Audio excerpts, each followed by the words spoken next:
I got loyalty, got royalty inside my DNA. I got love, peace, got war and peace inside my DNA. I got power, poison, pain, and joy inside my DNA. Hello and welcome back to my channel, Fanfic Fantasy. Join us as we delve into the realms of fanfiction and fantasy, bringing you the best stories and discussions. Today, we're kicking off the first part of our series, What If Madara Was in High School DXD and Had Harem? If you enjoy this video, please give it a like and subscribe for more content in the future. The author of this story is the Uchiha Wannabe from ff.net. All the relevant links are in the description. Feel free to say hello to the author on their profile. Now, let's dive into the fanfic. Disclaimer: I do not own Naruto or High School DXD. Speech: do not undermine the ability of the Uchiha. Inner thoughts: is this what you meant, Hashirama? Jutsu: fire style fireball jutsu. The streets of Tokyo. Raizum was currently enjoying an evening stroll in the busy streets of Japan's city. He took in the atmosphere of the active and alive city. All the humans, cars and planes flying by was something he found interesting about the mortals. All these humans, they're all moving around, and for what? Their lives have no purpose but to serve my father, but it is quite amusing to watch them all desperately struggle to have some control on the world. They chase for their dreams, for love, and for happiness. HMPH their efforts will prove to be fruitless. Just a little longer, father. Raizum continued his walk and found it quite odd that he wasn't greeted by any of his kind. I wonder why I haven't encountered any devils yet. This is the Gremmery's territory, and yet I haven't encountered Ria's or any of her servants, even Sona or her servants. This just shows they are children. Leaving their territory like this is a fool's decision. But it will be easier for me to move around and not be interrupted. Raizum took a right and entered a dark and dingy alley. As he wanted some privacy, however, he quickly sensed that he was not alone. Looks like you took a wrong turn, old man. The young thug said out loud as he and 5 of his companions walked out the shadows and surrounded Raizum. Now listen here, take out all your valuables nice and slow, and you will walk out here with only one broken bone. Ain't that right, boys? Yeah. Tell me something, boys, do you believe in the devil? Raizum questioned as he was beyond amused to be threatened by humans. What? Listen here, old man, we ain't got time for this shit. Just do as we say, before you get your teeth kicked in. The young thug warned. Raizum broke out an evil smile and appeared right in front of the young thug in the blink of an eye. As for the rest of his companions, they all dropped to the floor, all completely lifeless. The young thug was shaking in fear. He couldn't believe what his eyes were seeing. The situation that he believed was in his control just flipped into the hands of the man who was in front of him. What the fuck is this shit? Are you some crazy motherfucker like that asshole who took Asuka from me? The moment the thug mentioned that name, he completely caught the attention of Raizum. Asuka? You mean Asuka Toriyama? Raizum questioned. Yeah. Wait a minute, how do you know her? Interesting, tell me something, boy. The man that took her, was he a man with long black spiky hair or a man with red eyes and long ears? Raizum questioned. It was some son of a bitch with long spiky hair. The thug replied. Interesting, so this boy encountered Madara, not Cockabeel, and it looks like he holds some strong animosity towards Offai's target. It looks like you are holding a grudge against that man, Raizum stated as he was now studying the thug's entire body language. I do. The son of a bitch kicked me out of my apartment, fucked up my friends, and took my girl from me. If I ever see that punk, I will stab him in the throat and feed his heart to the dogs. Wait a minute. Why am I telling you this? The young thug questioned as he just realized again that he was standing in front of someone that decimated his entire crew without even touching them. This boy, he looks to have more potential than the other human I was scouting. Perhaps he will prove to be a better vessel. That hatred he possesses is simply divine. Raizum thought to himself. Want to make a deal with the devil? Raizum questioned. Da fuck you mean? Tell me your name, boy. The young thug decided to play things cool and cooperate with the man in front of him. He didn't want to end up like his boys that were on the floor. It's Kazami Kishimoto. Tell me, Kazami, what would you say if I was able to get you your revenge on the spiky-haired man and give you powers beyond your wildest dreams? Raizum said with a smirk. I would say, you crazy man. Mad, yes, crazy, far from it. But trust me, I can give you power beyond anything you could imagine. Watch closely, boy. Raizum raised his right hand and a sphere of red demonic energy began to spin above the palm of his hand. Kazami was amazed at what he was seeing.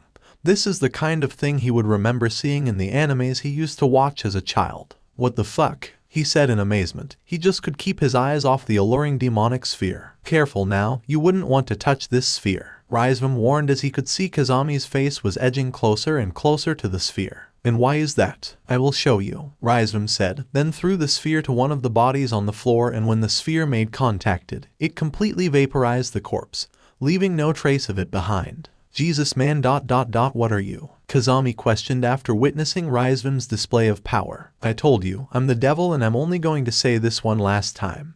Do you want to make a deal with the devil? Raizum questioned with his hazel eyes now glowing. Wait ... Okay, let me get this straight. You're the devil and you're willing to give me power and the chance to kill that bastard who has ruined my life. That sounds good and all, but one question, why me? Because I can see it, deep in your soul. You want that man dead because of what he did to you. That hatred, that sin, it's what makes you special. And I can see that you want Asuka Toriyama back. You can have her back, but right now she is with that man.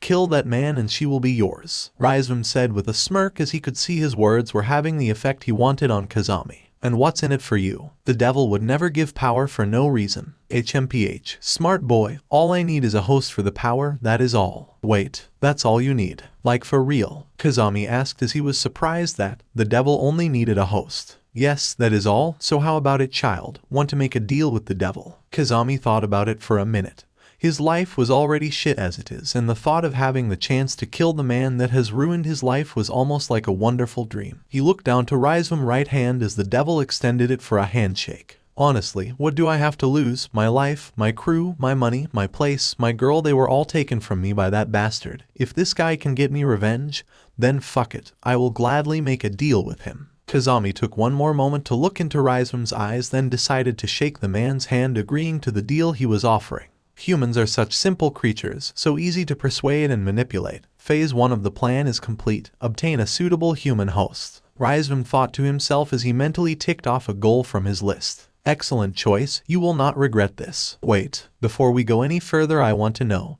what kind of powers would I be receiving? Kazami questioned. You will possess the power of my elder brother, the power of the Antichrist. His soul is in need of a host, and you, my friend, are the perfect candidate. Wait, the Antichrist? Does that mean I'm gonna be strong? Kazami questioned. Beyond your wildest dreams. Now come along, Kazami. We need to go and locate my brother. This is going to be a long night, Raizum said as he summoned his wings, getting ready to take flight. Kazami decided to take Raizum's hand, and within a few seconds, the two of them were soaring high above the clouds. Raizum believed that his interaction with Kazami was just between the two of them, but little did he know that he was being watched from afar by a certain sharing and possessing protagonist. Indra-sama, are you not cold from the breeze? Visor questioned as she and Indra were standing on top of a building observing the conversation Raizum just had with Kazami. Visor, are you sure you don't know who that devil is? Indra questioned as he just ignored the girl's attempts to try and take care of him. Like I said, Indra-sama, I haven't seen that devil before, but I can say that his power is on the level of a super devil. Super devil, huh? Yeah, that sounds about right. By sensing his power, he is by far the most powerful devil I have ever seen, Indra said as he was looking at the skies, trying to figure out which direction Raizum and Kazami went. Damn, it's cold. You sure you're not freezing, Indra-sama? I know I am, Visor said as she was shivering uncontrollably. She moved closer to Indra's side in order to get some warmth from him.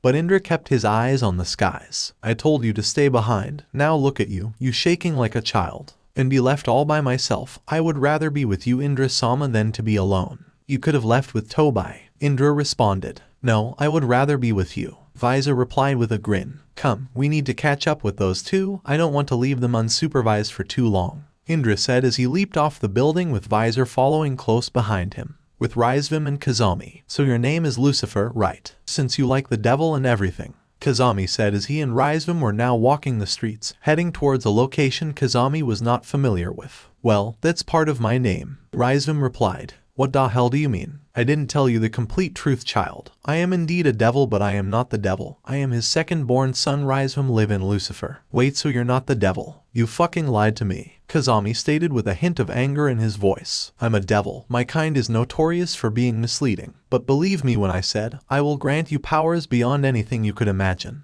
Oh well, I guess you were not completely lying, but I'm surprised that the actual devil had kids. Of course my father had children. He needed heirs to continue on his legacy, and will. You make it sound like he's dead, Kazami said. That's because he is dead, or for now anyway, Raizum replied, but mumbled the last part so Kazami couldn't hear. What was that? I didn't quite catch what you said at the end. Don't worry about it, it's nothing, Raizum said as he kept his focus on the street ahead. Anyway, apart from power and revenge, what else can I get from tagging along with you? Kazami questioned as he was hoping to get a lot more from this partnership. Anything your heart desires, money, women, material possessions, you can have anything you want. When you are on my side. Wait. For real. Like I can have as many women and as much money as I want? Kazami questioned with his excitement levels beginning to rise. Yes, they can be all yours. Besides, I don't have an interest in those things, so if we ever come across them, you can have them without fear of me also desiring them. Damn, Raizum, where have you been all my life? Kazami questioned with excitement going through the roof. It seems fate saw it fit that me and you cross paths on this day and none sooner, but anyway, enough of that, we have arrived. Raizum said as he and Kazami were now standing in front of an abandoned-looking apartment complex. Wait here. I think you must be mistaken, Raizum. This is the Yakuza's turf. Once we enter that complex, we will be trespassing, and if they find us, they will give us a punishment that is even worse than death. Is it? HMPH. We will see about that. Now let's go, and don't worry, I am a devil after all. There is nothing these Yakuzas can do to hurt me. Hope you're right about that, Kazami said as he followed Raizum into the complex. The two continued their walk until they were exactly dead center in the middle of the apartment complex. Raizum raised his hand to the sky,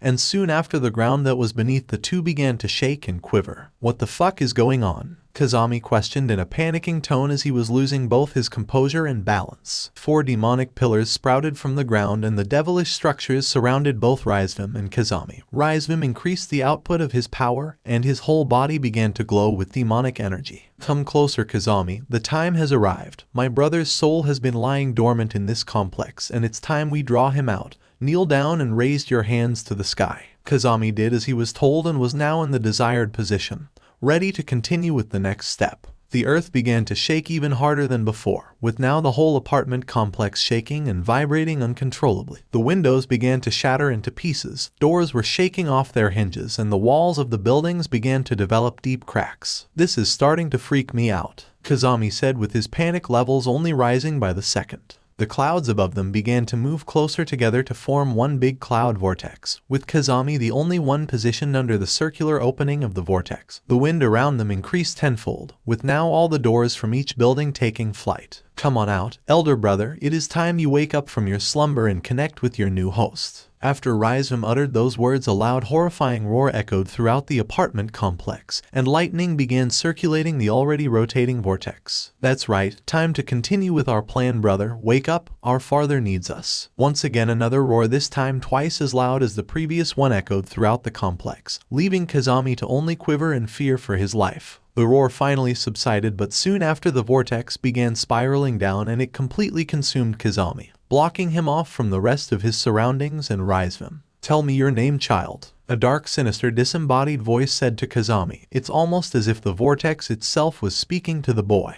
It's Kazami. Kazami Kishimoto. Do you accept me, Kazami? Do you accept my curse, my hatred, my sin, and most importantly my will? It's simple. I will be your host if I can kill a certain someone. I can see it in your eyes. I know who you want to kill. I understand your hatred, your pain. I will grant you your heart's desire. All you need to do is accept me, accept the Antichrist. I do. I accept you. I will embrace you. Now give me power. The moment after Kazami uttered those words, black smoke and dark energy entered in every opening his head contained. It entered his mouth, his ears, his nose, and his eyes. Kazami screamed in pain as he has never experienced something so excruciating in his life. It felt as if his body was being torn apart and reassembled. Don't fight it, Kazami. Give me control. I will make you strong. Kazami submitted to the Antichrists and allowed the unholy soul to do as it wished to his body. The initiation carried on for a few more minutes until the vortex began to slowly dissipate and revealed a Kazami who was still kneeling on the floor with his hands to the sky,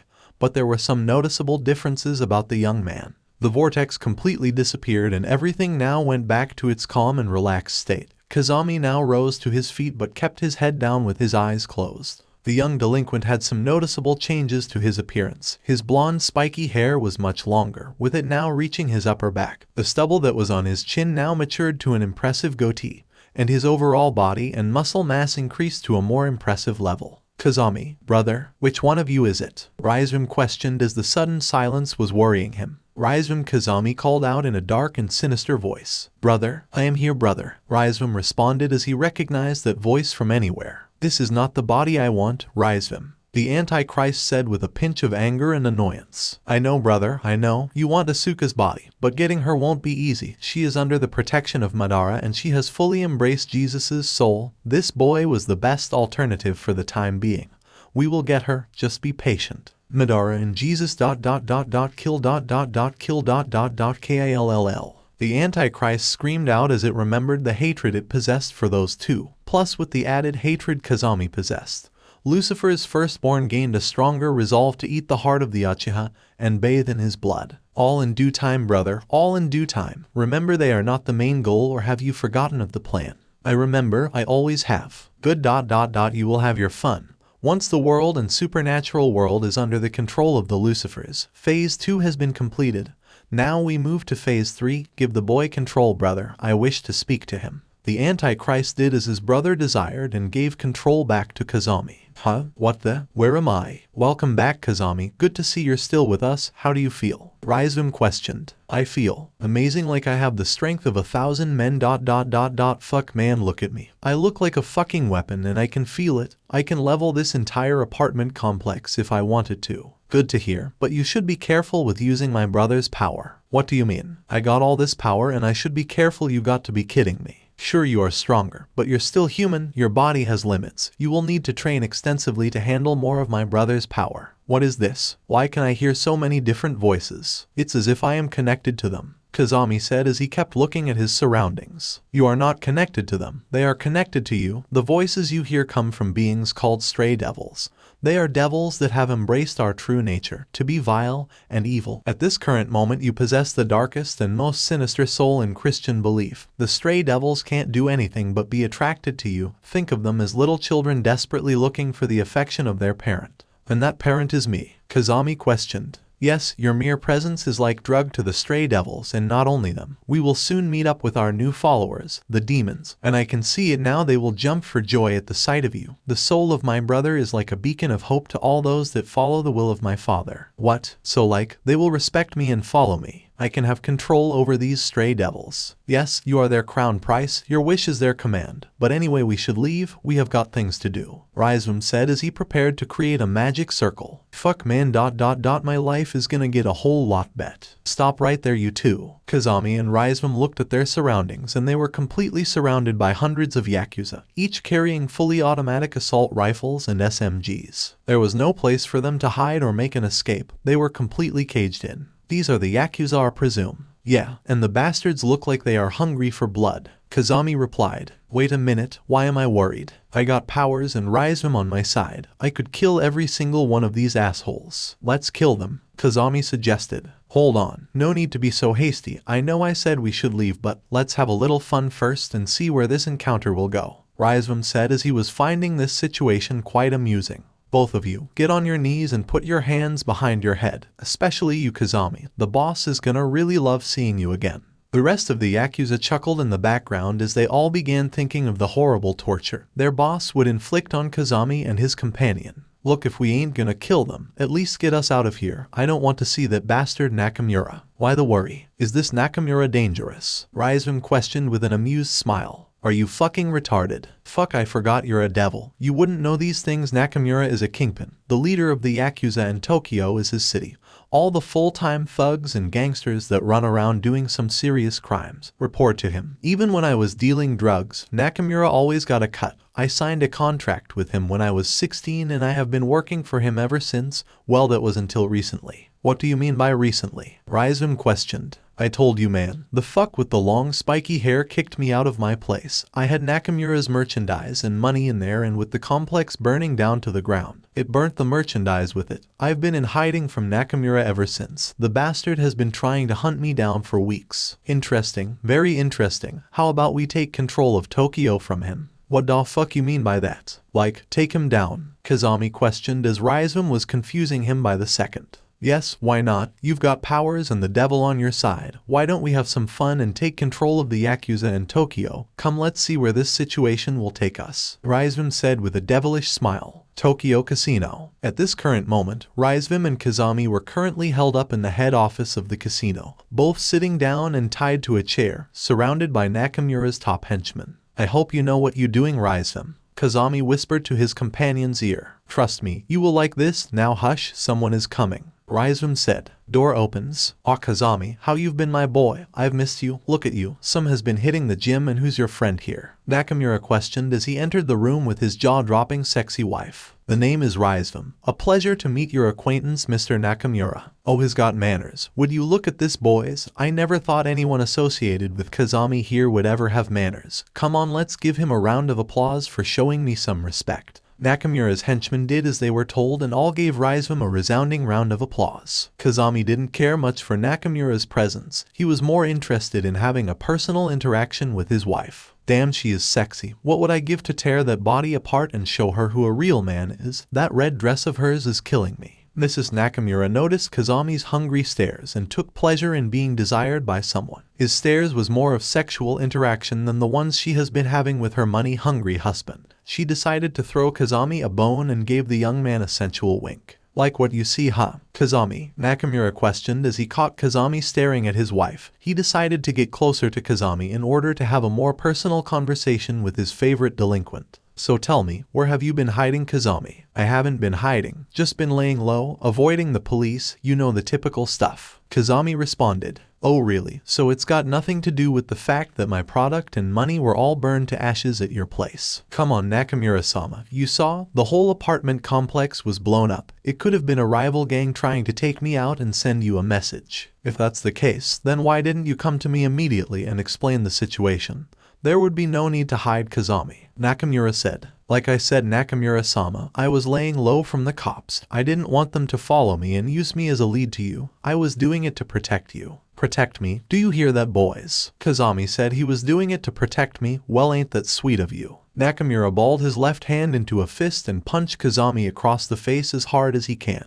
Don't play with me, boy. I know you were hiding from me because you know you fucked up badly. What the hell? This asshole punches like a 3-year-old girl. I didn't feel a thing. I guess that one of the benefits of being a host of the Antichrist. Is this how you treat all your guests? Raizum questioned, still remaining in his calm and stoic nature. No, not all my guests, only those that have a special place in my heart. Is that right? Good to know. Kazami here is special. Raizum. That's your name, right? It's a strange one if it is. But anyway, what is a man like you doing with a bum like Kazami here? Nakamura questioned while giving Kazami another punch to the face. Think of me as Kazami's mentor and the reason for him being the new leader of your little operation here. Raizum responded with a smirk. Nakamura was about to give Kazami another punch but stopped mid-action after hearing what Raizum just said. The Kingpin slowly shifted his attention from the host of the Antichrist to the brother of the Antichrist. What the hell did you just say? Nakamura questioned. You heard me. I will be relieving you of your duties as the leader of the Yakuza and place my prodigy Kazami here as your successor. Nakamura couldn't stop himself from laughing. The sheer audacity of this man was beyond hilarious for the Kingpin. Do you hear this, boys? This punk right here thinks he can strip me of my empire just like that. Oh god, we have a real comedian here. Come on, boys, let's show him our appreciation. Once again, Nakamura's henchmen gave Raizum a round of applause, as this little interaction was also entertaining them. I think I will give you my special treatment first, Lee. Fetch me my knife, Nakamura ordered as he was getting prepared to give Raizum some loving treatment. Lee returned from Nakamura's office and gave his boss his golden dagger. Careful now, you wouldn't want to hurt yourself with that, Raizum warned. You really are 5-star entertainment, but don't worry, I won't be the one to experience pain. Nakamura said. He then placed his dagger just above Raizum's right thumb. I wouldn't do that if I was you, Raizum warned once again. Well, luckily you are not me, I am me, not shut up and bleed. In that split second before Nakamura could apply force on his dagger to cut off Raizum's thumb, the Antichrist's younger brother broke out of his restraints and punched Nakamura in the gut, causing the Kingpin to experience an unbelievable amount of pain. Kazami now. The delinquent responded immediately to Raizum's signal and broke out of his restraints. He quickly dashed to the nearest henchman and punched the goon with enough force it caused the man to fly through the wall behind him. What the? Kazami questioned, completely surprised by his feat. He knew he was powerful, but with that punch, he wasn't even trying and it caused the man to fly through a wall. Get these bastards, Nakamura cried out in pain. Nakamura's henchmen immediately readied themselves and their weapons to kill Raizum and Kazami. Kazami, seeing that this could turn ugly, quickly dashed to Mrs. Nakamura, grabbed her and took her outside the room. Just wait for me, her okay, sweet thing. I just need to take care of a few things, Kazami explained, then gave her wink before entering the room again. Let's do this, assholes. Two goons fired their weapons at Kazami, but the delinquent quickly dodged their bullets and sprinted his way towards them. When the goons tried to fire again, Kazami appeared in front of them and bent the barrels of their rifles. Now this is cool, Kazami stated as he was enjoying his increased strength. He took hold of the rifles and smacked the two goons with them. He proceeded to punch both of them in the gut and followed up with two devastating uppercuts that launched the two goons to the ceiling. Da fuck is up with this kid? I don't know, just shoot the bastard. Raizum decided to create a magic circle that appeared in front of him and Nakamura, as he didn't want the Kingpin to be caught in the crossfire. Guns firing. Everything slowed down for Kazami. It was as if the rest of the world was moving in slow motion. The blonde kept flickering his eyes as he couldn't understand what was happening. Release it. Release what? Kazami questioned. Release my power and embrace it. Show them the meaning of fear. Kazami took another look at the bullets heading his way, and he could see that time was slowly moving back to its original pace. The blonde took a deep breath and dug deep within him to release his power. A mini shockwave traveled throughout the room and it deflected any incoming bullets. Everyone apart from Raizum slowly got their bearings, and when they looked at Kazami they were beyond terrified. Kazami looked like something from a fictional story.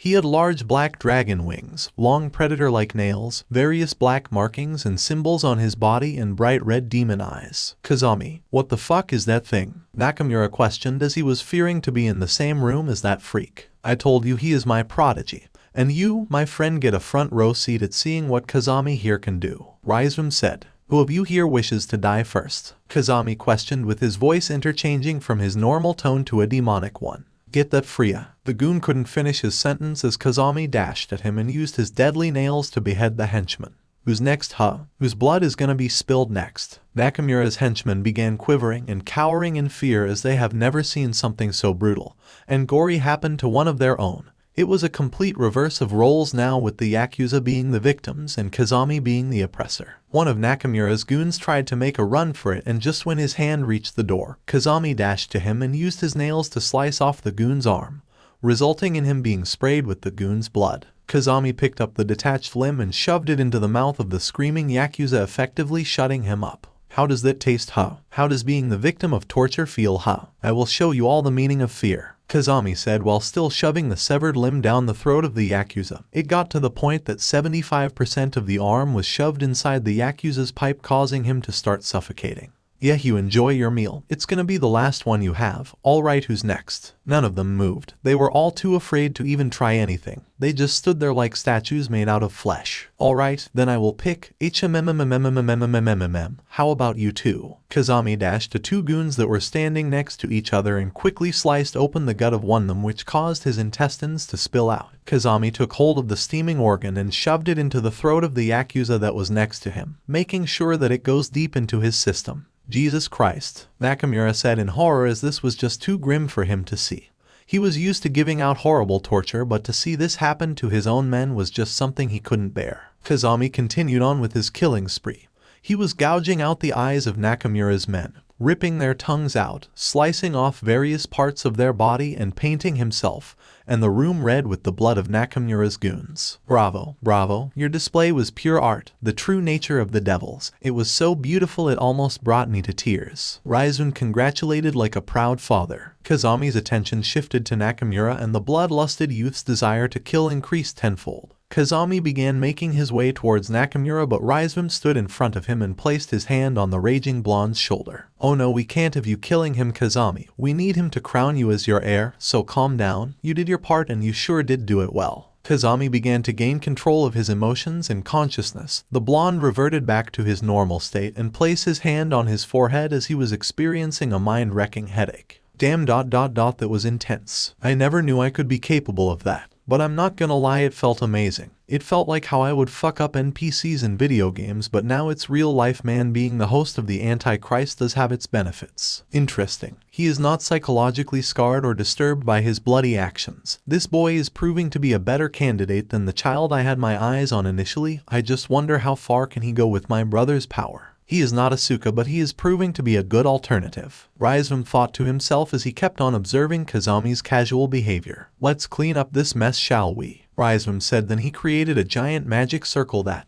disposed of the dead bodies, and cleaned up the blood that was decorating the room. And Kazami, nice, looks like I don't need to take a shower. So what do you say now, Mr. Nakamura? Will you remain stubborn? Or will you do what is smart and forfeit your position to my prodigy here? Reisman questioned as he was now looking at the quivering Nakamura. Take it. J.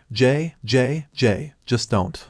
Kill me, Nakamura responded. He was still unable to come to grips with what just happened to his best man. That's what I like to hear. Call in all members of the Yakuza and tell them their new leader is Kazami Kishimoto. At the poker table. Sir. Sorry, sir, but it's your move. Is it? I wasn't paying attention. Indra responded to the dealer. He was currently engaged in an intense game of poker that seemed to be going on for an eternity. He was dressed in a smart all-black tuxedo, but the ancestor of the Uchiha was not heavily invested in the game. He was more interested in what was happening in the office room Reisman and Kazami were in. So what's your play? One of the players questioned him. Let's see if you men can respond to the challenge. I'm going all in, Indra said, then pushed all his chips to the center of the table. Finally, someone who has balls. I'm going all in too. No, why not? I could walk away with a lot of money if this works out for me. I'm all in. Me too, let's do it. Damn it, I don't like high stakes, but if you are all going in, I might as well join in. As if I'm gonna back down, I'm going all in too. 4 of the 6 members revealed their cards and they were all now waiting for Indra and another player. Well, my good man, looks like it is over here because this 4 of a kind has won me the game. The last player stated, then attempted to bring all the chips to his corner. Is it? So I suppose these sets of cards are useless, huh? Indra questioned, then reveled a royal flush which shocked everyone present at the table. You've got to be kidding me, a royal flush? Just who the hell are you? The player questioned. That's simple, I am a winner. Indra replied. Thank you all for playing, gentlemen. Indra-sama, please stay behind so you can collect your winnings. Thank you once again and be sure to return soon, gentlemen. The dealer said while collecting all the cards. All the other players left the table, leaving only Indra and the dealer. Nice job, Indra-sama. I didn't know you could play poker. I didn't even help you in the game and you were still able to obtain a royal flush. Visor praised as she was still collecting the cards on the table. This is a simple game. It didn't take too long to understand how to win. Indra replied, but shifted his attention back to the office room of the casino. Have you noticed anything? Visor questioned. A lot of things. My clone was able to observe what has happened in that room. And what did he see? A boy being played. 2 hours later, Kazami was currently in another room fucking Mrs. Nakamura's brains out. They were going at it like wild animals in heat, with Kazami making sure to tear her body apart. Reisman, on the other hand, was in Nakamura's office, enjoying the seat of the former leader of the Yakuza. He was currently sitting back and observing all the games being played in Kazami's casino through a large TV screen. But Reisman made sure to keep his eyes on a specific duo that were chatting together at a poker table. Knock knock. Enter. A bartender entered the room and placed a tray with a whiskey glass and a bottle of whiskey next to Reisman, then left the room. Human beings are such simple creatures. Throw a dog a bone and it will love you forever. Give a boy a taste of power and he will worship you until the end. That boy is so easy to manipulate. It's basically child's play. Reisman said, then took a sip of whiskey. It's time we move to phase 3. The training site, cabin room 2. What the? Rainier fell out of her bed due to the unexpected scream from Asuka. Ouch, that hurt. Anyway, what the fuck is wrong with you, princess? Rainier questioned, not even bothering to be polite about it. Asuka just removed the blankets that were covering her body and was clenching her chest as hard as she can, trying her best to get her breathing under control. Rainier's anger was quickly replaced with concern as she could see that Asuka was close to hyperventilating. The fallen angel quickly made her way to the Excalibur wielder and embraced her in a comforting hug. It's okay, princess. It was just a nightmare. You're alright, it can't hurt you. Rainier's now soft-spoken tone was slowly putting Asuka at ease. Door bangs open. Issei, Azazel, and Kiba all came barging in, wanting to understand the reason for the scream. Is everything alright? We heard screaming and wanted to make sure everything was alright, Kiba said as all 3 men were keeping their eyes on the girls. It's okay, Asuka here just had a bad nightmare, nothing to concern yourselves with. Is it? Must have been one hell of a nightmare then. Asuka physically flinched after hearing Azazel's words. He had no idea how true his words are. Alright then, we will give you girls some space, Issei said, then left the cabin. The tension between him and Rainier was still strong and it doesn't seem to be weakening anytime soon. Rainier wanted to call Issei back to talk things out but couldn't, as at this current moment she had to prioritize Asuka's well-being over relationship issues. Azazel and Kiba followed suit, walking out the cabin and closing the door behind them. I'm okay, Rainier. Thank you for comforting me. You sure? Rainier questioned. Yet trust me, the nightmare is over. I will be alright, thanks again. Alright, don't go having more nightmares, okay? I need my beauty sleep.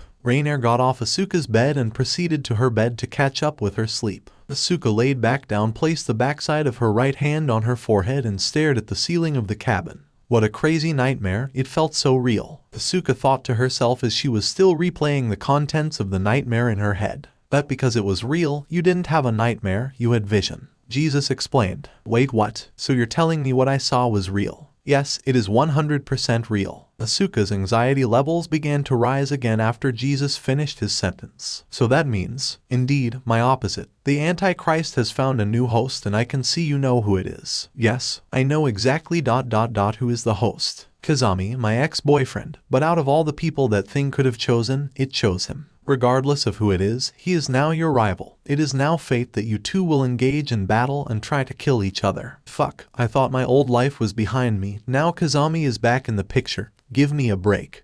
But anyway, do you think we should tell Madara of what I saw? That would be good. He should know that the Antichrist has returned, but there is another important matter we need to attend to. Which is, you need the complete Excalibur. That's the one advantage you can have against your rival. We need to find the 2 missing swords. I understand. It's just that, things are looking to get more hectic and I don't know if I will be able to cope. No need to worry, Asuka. I am here with you. My knowledge, my wisdom, my power, and most importantly my guidance is always here for you. When we made our agreement, I also dedicated myself to your life and well-being. Trust me, we will be alright. Thanks, Jesus, I needed that. It looks like I'm going to need to train harder now that I know I have a rival. Indeed. The next morning, Madara and Azazel were standing side by side observing Diana fighting a wood clone of Madara, and both of them were impressed with what they were seeing. Asuka saw that the 2 instructors were not really that occupied and decided to make her way to them, to tell them what she saw in her vision. Good morning, Madara-sama. Azazel-sama, hope you two slept well. Anyway, I have something I wish to discuss with you, Madara. It's about the Antichrist, isn't it? Madara questioned while still keeping his eyes on Diana. How did you? A clone of mine that is still in Tokyo informed me. Azazel and I were just discussing about the matter. We need to find the missing Excalibur pieces, Madara. Jesus said as he took control of Asuka's body and consciousness. They are not missing, I have them. Wait, you have the missing Excalibur pieces? When were you going to tell me? But firstly, why do you have them? Jesus questioned, being slightly annoyed. It was a means to draw out that insect cockabeel. However, I didn't take into account that he would combine the pieces he had already and create an incomplete Excalibur. Use something else, you know that. Alright then. When were you gonna reveal them to me or Asuka? When the girl was ready and when she needed them. I don't know whether to be angry or relieved that they are in your possession. The only benefit I see is that I don't have to go searching for them. But I suppose you're right. Asuka is far from ready from using the complete Excalibur. For now, we can at least focus on her mastering more of my power. It's time we have that conversation, Christ. What conversation? The conversation of you telling me about Ultra Instinct, Madara said, shifting his attention from Diana to Asuka. Oh, I see. You lucky it's only Azazel that is here. I'm pretty sure you know of my as well as my father's power, Azazel. Of course I do. But I have also been wanting an explanation of the power from one who has actually obtained it. Azazel said. Very well then. Ultra Instinct is the ultimate form that separates the consciousness from the body, allowing the body to move and fight independent of a fighter's thoughts and emotions. It is by far the most difficult form to master, to the point where most beings in the supernatural world believe the form is a myth. Gods, dragons, sages, deceased angels, fallen angels and devils, vampires, humans, even Lucifer himself, they have all tried to obtain Ultra Instinct. But ultimately only 2 beings have entered that state, me and my father. But even we couldn't master Ultra Instinct. Is that so? Madara questioned. Yes, we have only entered the Omen. From what me and my father have deduced, there are 4 stages of Ultra Instinct. They are Omen 1, 2, and 3. Then after that it is complete mastery of Ultra Instinct. After countless attempts, I finally entered Omen 1, which is the base entry of the form. Then there is Omen 2, which transcends Omen 1, my strongest form. Then you have Omen 3, which is where my father ended. He was the best fighter and most talented being I have ever seen, but even for him mastering Ultra Instinct was a feat too great. No one has ever mastered Ultra Instinct. Perhaps it is something no one will ever achieve, a power that is beyond all our reach. Interesting. So tell me, do you think you could defeat me if you used Ultra Instinct? I haven't seen you go all out, but from what I have witnessed, without a shadow of a doubt I could defeat you, Madara. Is it a form that is beyond all our reach, huh? Nothing is beyond my reach. You telling me you gonna try master Ultra Instinct? It's impossible, Madara. Don't waste my time telling me what's possible and what is not, just tell me how to enter that state. As you wish, to obtain Ultra Instinct, one needs to shatter their own limits, to be at the brink of not being able to fight after using all of your power. This can only be achieved when the fighter has completely used everything they have. Only then do they stand a chance of entering Ultra Instinct Omen. But like I said, many have tried. Only 2 have succeeded. I see, I will make sure to keep that in mind. Anyway, let's get ready, we have more people to train. Azazel interjected as he could see the others were getting out of their cabins and getting ready to train. 6 months later, 6 painful and grueling months of training passed by, but the results of Madara's training were 100% worth it for the trainees. Rainier and Calawarner's power increased by extraordinary levels, with both of them now possessing 10 fallen angel wings. Too shy from their former leader Azazel, Middle couldn't keep up with their growth and could only obtain 8 fallen angel wings.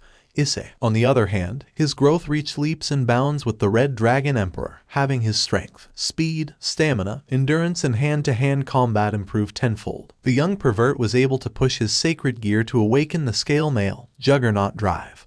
But not only that, his body went under transformation as well, with him growing both taller and muscular and developing some stubble on his chin. Asia was another one to reach new heights in her abilities. Her healing was so great that Madara concluded that Asia surpassed Tsunade Senju, but was still far from reaching the level of Hashirama. Asia didn't only focus on her healing, she also worked on her body and senses, causing her mobility and perception to be on the level of an elite fighter. She also did a lot of sparring with her older brother and was now exceptional in hand-to-hand combat. However, she knew one of her major weaknesses is that she doesn't have the same level of power as her companions. Diana and Asuka were the 2 outstanding members of Madara's group, with Diana learning to master the Sharingan with Madara's guidance. The vampire, with intense training and drinking more of Madara's blood, was able to obtain a fully matured Sharingan with 3 Tama markings. However, due to her not being an Uchiha, she was only able to use the Eye of Insight. As for Asuka, she was the one who accomplished the most growth with Madara's training. The host of Christ's soul was close to the level of the leaders of the 3 factions and was now exceptional with the sword. Asuka was so powerful that apart from Diana, she could challenge any one of her companions and come out as the victor. This noticeable factor gave birth to rivalry between Asuka and Issei, with both of them doing whatever they can to outdo one another. The rest of the trainees also became more powerful and more proficient in their use of magic. The noticeable ones were Rias, Sona, Tsubaki, Akino, Kiba and Kaneko. Alright then everyone, it seems we have come to the end of our little training vacation. It is time for us to return to Tokyo, Azazel said as he was currently speaking to all the trainees. PFFT little training vacation. This was absolute hell, Calawarner commented. Yeah, but look how much each of you has grown. You all are nothing like how you were 6 months ago. He's right about that. Thanks to Master's training, I don't feel weak anymore. Like fuck man, I never thought I would have 10 wings. That still sounds crazy when I say it. Me, Rainier, have 10 wings. I owe Master and Azazel a lot. So thank you Lord Azazel for putting us through hell. It was definitely worth it. Speaking of which, where is Madara? Sona questioned as she and the rest of the trainees couldn't see him. Azazel raised his right index finger and pointed behind them. Everyone turned around and their eyes followed the path where Azazel's finger was pointing, and they could see Madara standing on the apex of a mountain. What is he doing? Rias questioned as she and everyone were wondering why was Madara on top of the mountain. ISENSEI. What are you doing up there? Madara looked down and could see that everyone was waiting for him. He used the flying Rajan that was marked on Rainier's body to appear before them in the blink of an eye. Damn, I forgot how quick Sensei is. So you are done giving them your little pep talk? Madara asked Azazel as he made his way to the governor of the fallen angels. Yeah, but now we need to leave. Some of these trainees are students of Ku Academy, and they need to prepare for their trip to Kyoto. Kyoto, huh? Isn't that the Nine Tails territory? Yes it is. What? You wanna go see her? Why not? Perhaps meeting her can lead to new opportunities. You know that she has the Dragon Gate to summon Great Red, my king. Diana interjected. Is it? Even more reason to meet her now. So you coming with us, big brother? Middle questioned as her excitement was raising. Yes, she holds the keys to a being that has gained my interest. Then let's go already, damn. Asuka said, then created a massive magic circle that teleported everyone back to Tokyo. Times 3 hours later at the Tokyo station. Good day, the speed train destined for Kyoto will be leaving shortly.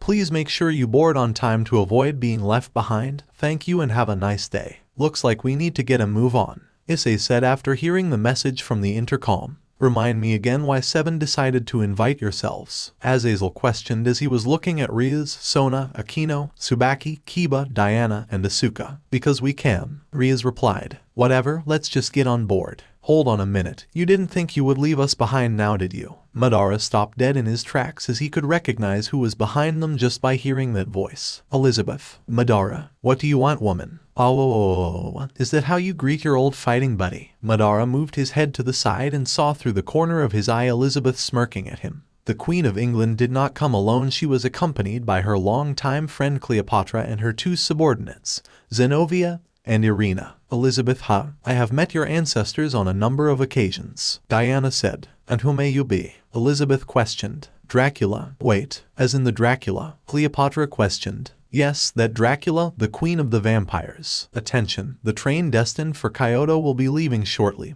Please kindly make sure that you board the shuttle on time.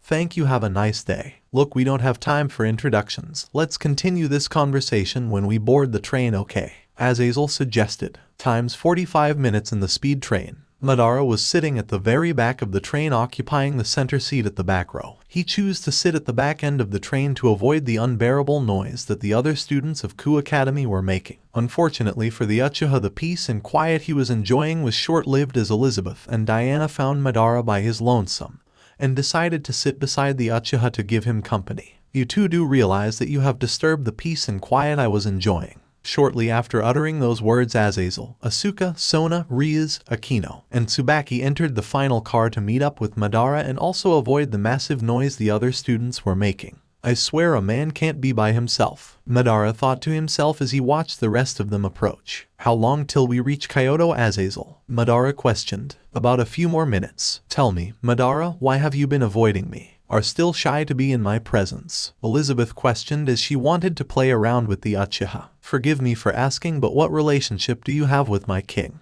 Diana questioned as she was not liking how Elizabeth was getting comfortable with Madara. King? Lord Madara. Oh, you mean my fighting buddy here? Oh yes, we have a very special relationship, me and him. Is it? Madara questioned. But of course, the Queen of England doesn't just leave her kingdom for anyone. It has to be someone special. You still haven't answered my question. What are you doing here? Madara questioned as he now shifted his attention to Elizabeth. Attention all passengers. We will be arriving in Kyoto in approximately 2 minutes. Please make sure you are seated and ... Oh dear God, what is that? Oh my God, everyone get down. Explosions. The train was all of a sudden hit with multiple explosions and it caused some of the train cars to take flight and fly off in different directions. Some of the other train cars got disconnected from the rest and began rolling uncontrollably. Madara was in one of the train cars that were airborne and the Uchiha quickly got off his seat and summoned the rib cage of his Susanoo. He ordered the arms of the Susanoo to grab hold of the sides of the car so that he wouldn't roll around, and once he was secured he looked to the ceiling and performed a cluster of hand signs. Fire style, fireball jutsu. The ball of fire escaped Madara's mouth and hit the ceiling of the car, causing a massive hole to form.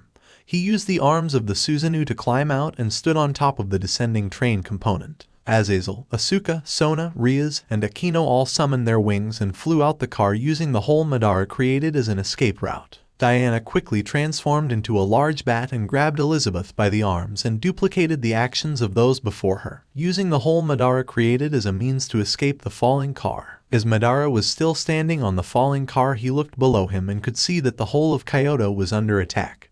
He saw 2 opposing forces going all out, innocents being killed and slaughtered, buildings on fire and various different explosions and magic spells being flung around Kyoto. Diana made it out of the car with Elizabeth, and when they did, both their eyes widened in shock as they were seeing what everyone else was seeing. The beautiful city of Kyoto was being under attack. Madara jumped off the falling car and landed on one of the buildings that was still intact, and he quickly began analyzing the situation that was unfolding. Explosions. This scene in front of me reminds me of 2 events that happened in our world, Hagoromo said while watching this chaos through Madara's eyes. Which are? Madara questioned. When your partner Obaido used the Nine Tails to attack Konoha and when Pain of the Akatsuki attacked Konoha, Hagoromo said, "Funny how this time this sort of chaos has nothing to do with me. Yes, for once you are not the reason for this, but anyway what are you going to do Madara? Find out how is attacking the city. I came here to meet the Nine Tails and whoever is attacking the city is hindering my plans." "Very well then, I will leave you to it. Madara-sama, are you alright?" Madara looked above him and saw Asuka and the rest group making their way to the Uchiha. They all landed on the building and quickly made their way to the ledge to get a better view of what was going on. "Do you know who is attacking?" Madara asked Azazel as he shifted his attention back to the crumbling city. "Not sure yet, but one thing is for certain, they are packing a lot of firepower." "Where is the other group?" Asuka questioned as she was concerned for the other members of the group. Madara activated Sage Mode and used his heightened abilities to sense where the other members of his group were. "They are on the other side of the city with some students that have survived the attack on the train." "So what's the plan, my king?" Diana questioned while standing on Madara's shoulder, this time being a much smaller bat. "My aim is the Nine Tails. Anyone who stops me is the enemy. If this army that is attacking the city is in my way then I will kill them." "I like the sound of that," Elizabeth stated as she was itching to let loose and have some fun again. "Let's head for the main temple in the city, that is Yasaka's residence. If we can get there, we can probably meet up with her," Riaz suggested. "Then let's move." Madara jumped off the building and landed on the chaotic streets of Kyoto. Elizabeth and Diana jumped off as well, deciding to travel with the Uchiha while everyone else summoned their wings and took to the skies. As the three were running through the streets, they saw various different creatures attacking the humans and yokai. They saw goblins, ogres, gargoyles, centaurs, cyclopes and various other creatures causing destruction and havoc. They kept on running through the mayhem. And that's when Madara began to sense multiple signals of the same energy. "It looks like the demons are the one attacking the city along with these other creatures. Perhaps the old Satan faction has returned," Madara stated while dodging weapons that were being flung around the streets. The old Satan faction. Looks like they are serious with following the will of the original Lucifer. But they have been quiet for years. I wonder why they are only making noise now," Elizabeth questioned as she too dodged a few weapons that were heading her way. "Perhaps they are moving forward with their plans," Diana assumed. Explosions. The streets quivered and vibrated heavily due to the explosions. Some of the infrastructure and vehicles began to break down. Roads began to crack open. Buildings began to develop cracks and crumble, and power cables were flying around causing uncontrollable electric fires. Crash and explosion. Some unfortunate souls that tried to escape the city using a bus crashed into a gas station and it caused a huge explosion to occur, killing all them instantly. "My God, and I thought our battle was intense. This is just apocalyptic," Elizabeth stated as he saw corpses of young children and their parents burning to ashes. "The flames of war, I know them too well," Madara said as he remembered the blood that was shed during the feud between the Uchiha and Senju. The three of them continued on their path until they were confronted by a dozen goblins and a few ogres. "Leave these abominations to me. After seeing what they did to the children, I can't wait to get my hands on them," Elizabeth said as she walked towards the opposition while cracking her knuckles and stretching her neck. "HMPH, do as you wish. Let's move." Diana. "Right, my king. Make sure to meet up with us at the temple." Elizabeth. Yes, just go on. I will be there shortly. Now pardon me, I have got some animals to slaughter." Elizabeth dashed to one of the goblins and punched it so hard that its head exploded on impact with her fist. Madara saw that if they continued on the streets they would be constantly confronted by these abominations. Therefore the Uchiha decided to leap to the top of the nearest building and proceeded to leap from building to building. Both him and Diana looked above them and they could see that a few members of their group were engaged in an aerial battle with quite a few demons. "They are everywhere," Diana commented as she just looked around her and all she could see was the fighting and killing. "We're close," Madara stated as he saw Yasaka's temple in the distance.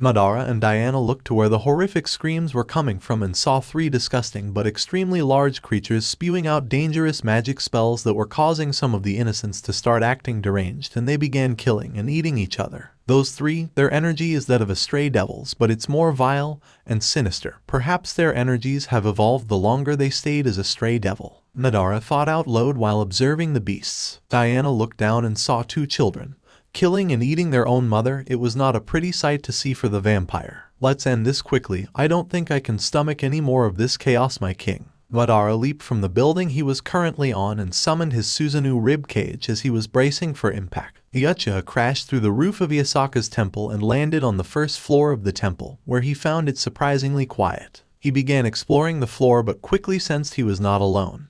He summoned his Susanoo ribcage once more in order to block an incoming attack. However, to Madara's surprise, his Susanoo's ribcage crumbled when it came into contact with the attack. The Uchiha turned around and looked behind him to see a young man with short black hair and blue eyes dressed in a purple ancient Chinese attire, pointing a long spear at him. "And who may you be?" Madara questioned while analyzing the man in front of him. "I could ask you the same question. Impressive weapon you have there," Madara complimented as he was still surprised that a spear was able to shatter his Susanoo's ribcage. "Yes it is, but wait. Strange blue aura, long spiky hair that covers one eye, looks to be in his late 20s. You're the so-called human who is challenging me for my title as the strongest human in existence?" "Yes. You're Madara Uchiha. I see my name has traveled far and wide," Madara said while looking at the spear. "HMPH, yes it has. But never mind that. I've been wanting to meet you, Madara Uchiha, and offer you a proposal. You still haven't told me your name, boy."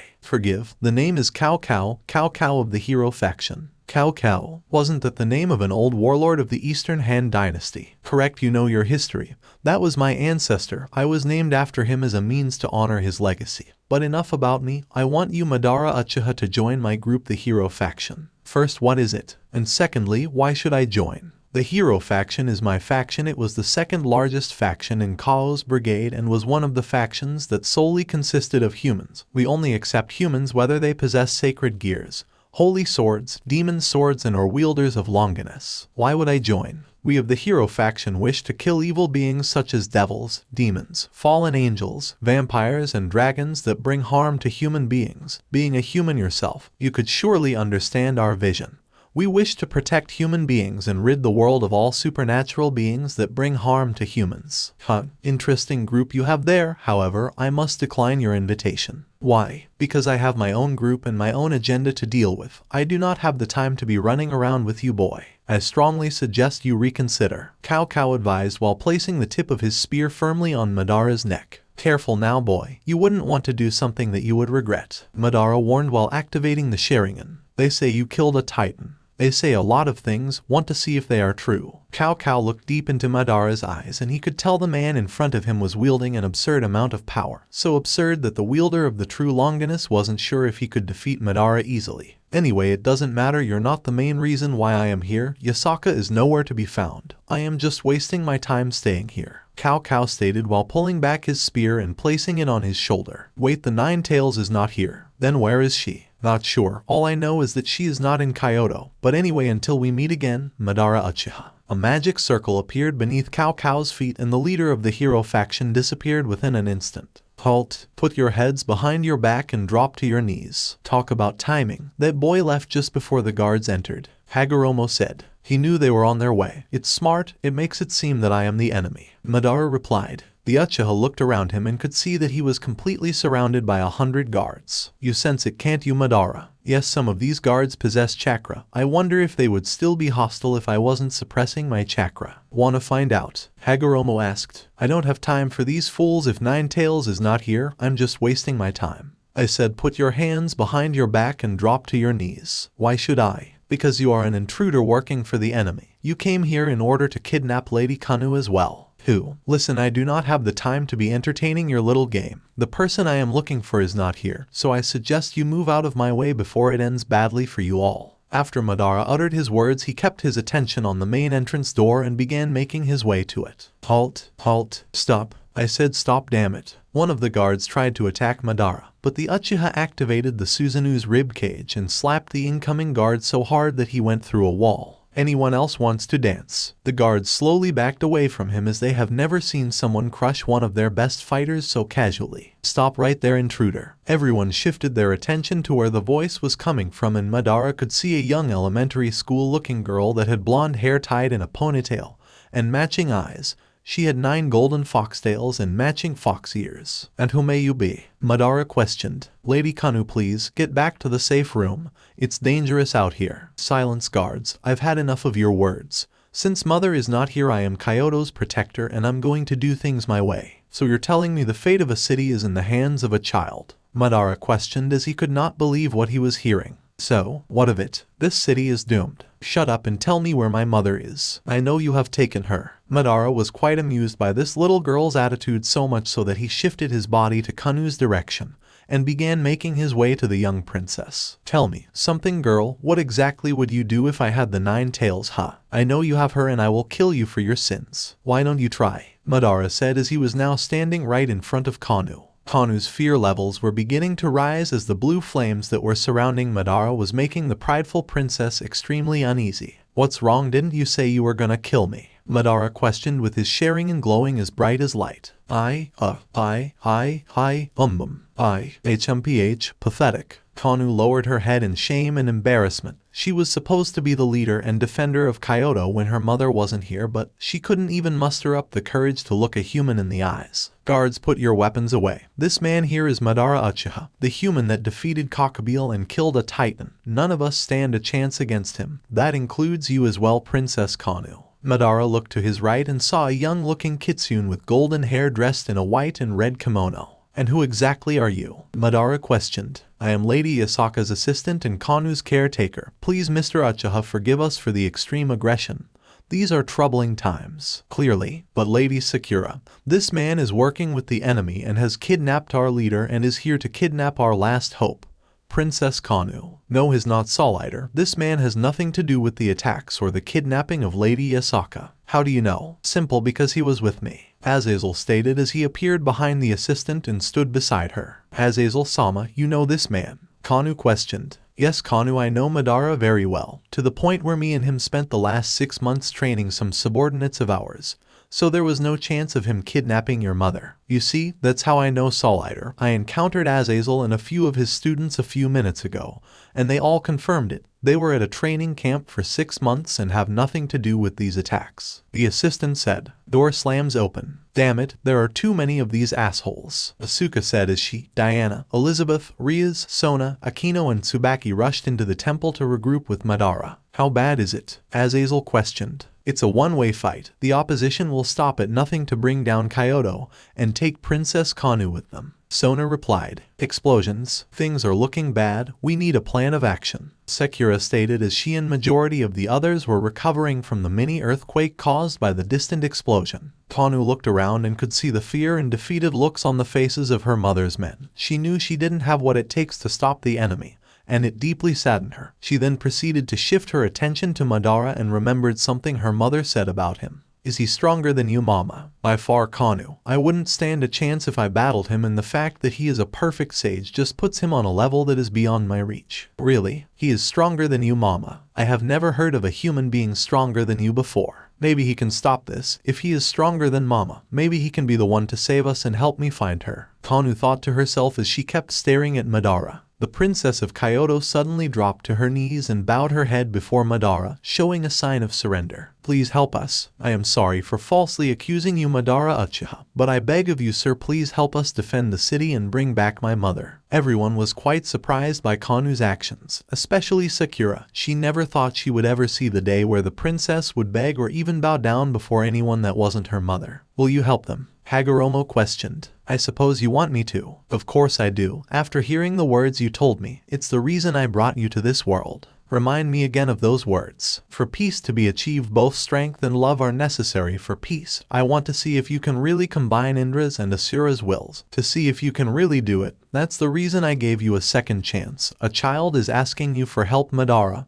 How will you respond? HMPH, you enjoy remind me of those words, don't you? Very much so. If I don't remind you, who will? Very well then. So what's your response, my king? Diana questioned as everyone was waiting for his answer. I will do it, but only if certain conditions are met. Name them. Kunou said. Give me complete control of the Nine Tails army and the city. Madara demanded. Done. Sakura and the rest of the Yaokai were beyond surprised that Kunou would agree to Madara's demands so quickly. I suppose Kunou is desperate to get her mother back. Sakura thought to herself. Get me a map and layout of the entire city. On it, Sakura said, then went to go get what Madara ordered. Asuka, contact Hayato and the rest of the group, tell them to regroup with us here. Sure thing, Madara-sama. Child, order the army to fall back and tell them I am their new commander. As you wish. Kunou replied, then went on her way. Here is the map and layout you ordered, Sakura said. Madara took the pieces of paper, spent 15 seconds looking at each one of them, then threw them aside and shifted his attention back to Sakura. Why discard them like that? I thought you were gonna examine them. I already have. I have memorized the layout of the entire city. I know where everything is, Madara said. Everyone apart from the group that was traveling with Madara was shocked by the feat he has just done.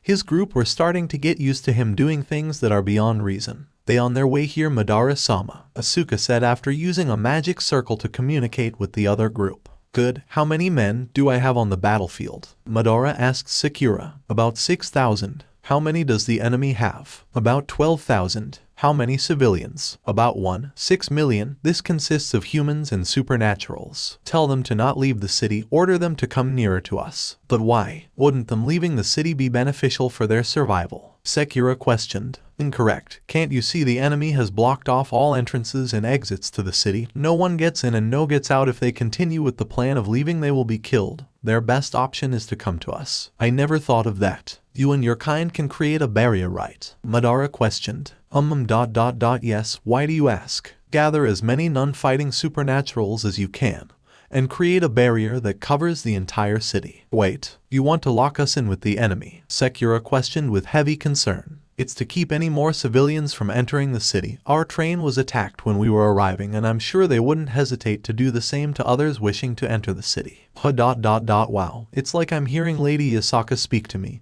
You and her have sharp minds. I will get to it then. Our army is falling back, just as you wished, Mr. Uchiha, Kunou said as she returned from ordering the army. Good, now we wait. 30 minutes later. Everyone was currently standing outside the temple muttering to themselves and waiting for further instructions. What are we doing here? We should be out there defending our city. I don't like the fact that we ran away from those monsters and leaving them to that part of the city, the young Yaokai said. Easy, perhaps they thought of a plan.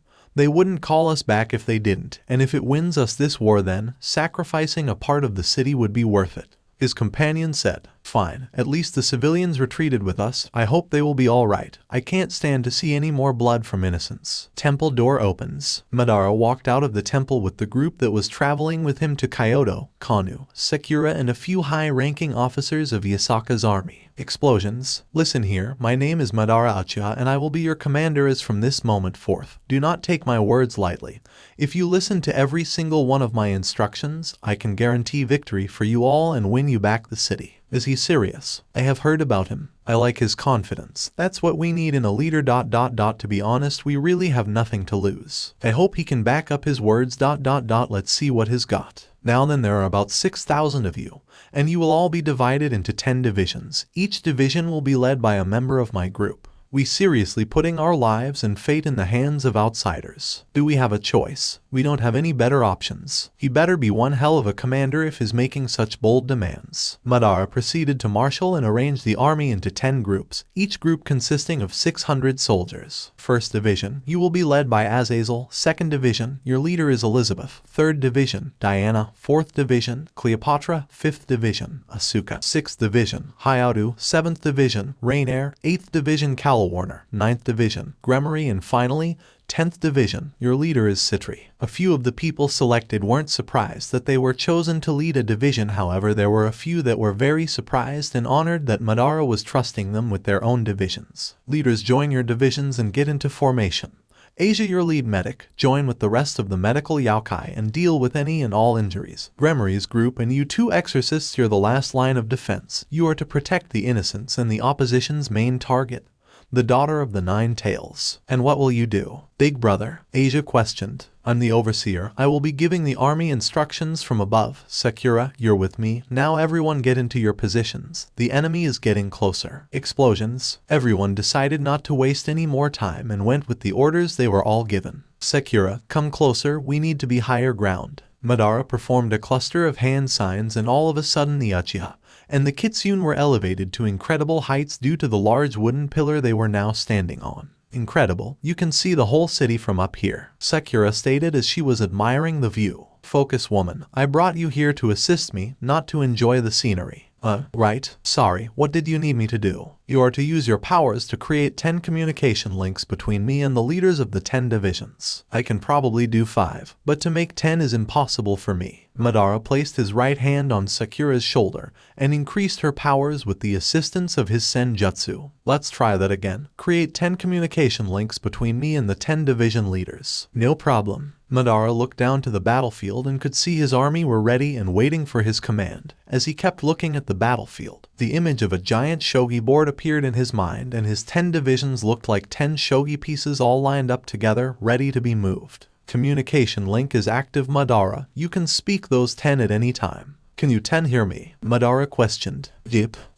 Yes, my king. Yeah, Madara-sama. Loud and clear, sensei. Yes, 100%. Yes, Lord Madara. Yes, we do, master. Yeah, we can. Prepare yourselves, the enemy is getting closer, Madara ordered. Azazel just looked straight ahead and summoned his 12 fallen angel wings. Elizabeth broke out a sadistic smile and summoned 2 golden swords in her hands. Issei awakened his scale mail. Diana released a shockwave of power and awakened the Sharingan. Asuka powered up and summoned her 2 large angel white wings. Cleopatra stretched her neck and began powering up. Calawarner and Rainier both unfolded their arms and summoned their 10 fallen angel wings. Riaz and Sona both released their demonic energy and kept their eyes forward. 9th and 10th Division, you will attack via the right flank. 7th and 8th Division, you will attack via the left flank. As for the rest of you, you will charge centrally. Right? You ready? Hagoromo questioned. HMPH, of course I am. Alright then, Madara, let me sit back and enjoy the show. All divisions advance. That's our cue, Azazel said to his divisions, then began the charge. Come on, let's go, let's have some fun,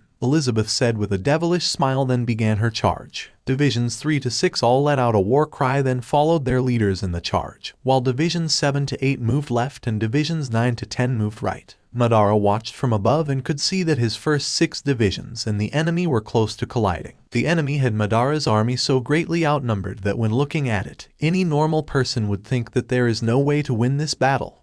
However, Madara was not normal. HMPH, just as expected, with there being no civilians trying to escape the city and running around in the streets, these fools have no choice but to attack us. Oh, so that's what you were doing, huh? Not only were you ensuring the survival of the innocents, but you were also drawing the enemy closer to you, Hagoromo said. These fools are operating on a search and destroy mindset since their targets are no longer coming to them.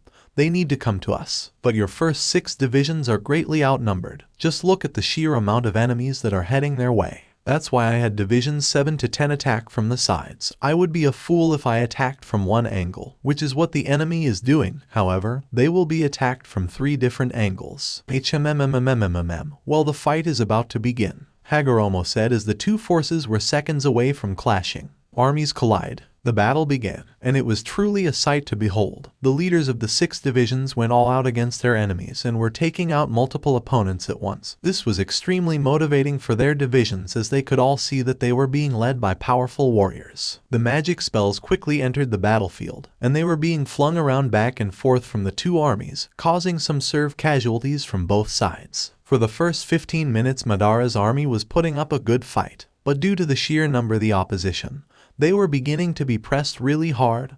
That was until they received some support from the other divisions. The opposition were completely caught off guard as they didn't expect to be ambushed from both flanks. The cavalry is here, thank God, Elizabeth said as she could see that all of the enemy's attention was not solely focused on them anymore. With the enemy having to focus on 3 different sides, this was causing them to experience some serious trouble. The only advantage they had was their numbers, but even that was decreasing at an alarming rate. Madara kept observing the battle, and the Uchiha decided that it was time to use the city to his advantage. The Uchiha awakened the Rinnegan and at the far east of the city summoned his giant ox and at the far west summoned his giant rhino. He ordered the 2 beasts to start charging towards where the fight was happening, with a plan of decreasing the enemy's numbers. All divisions fall back, Madara ordered. But why? Things were just getting fun, Elizabeth said as she was still enjoying slicing the limbs of her enemy's body. I will not repeat myself. If you wish to stay there, that's at your own risk. What do you mean at our own risk?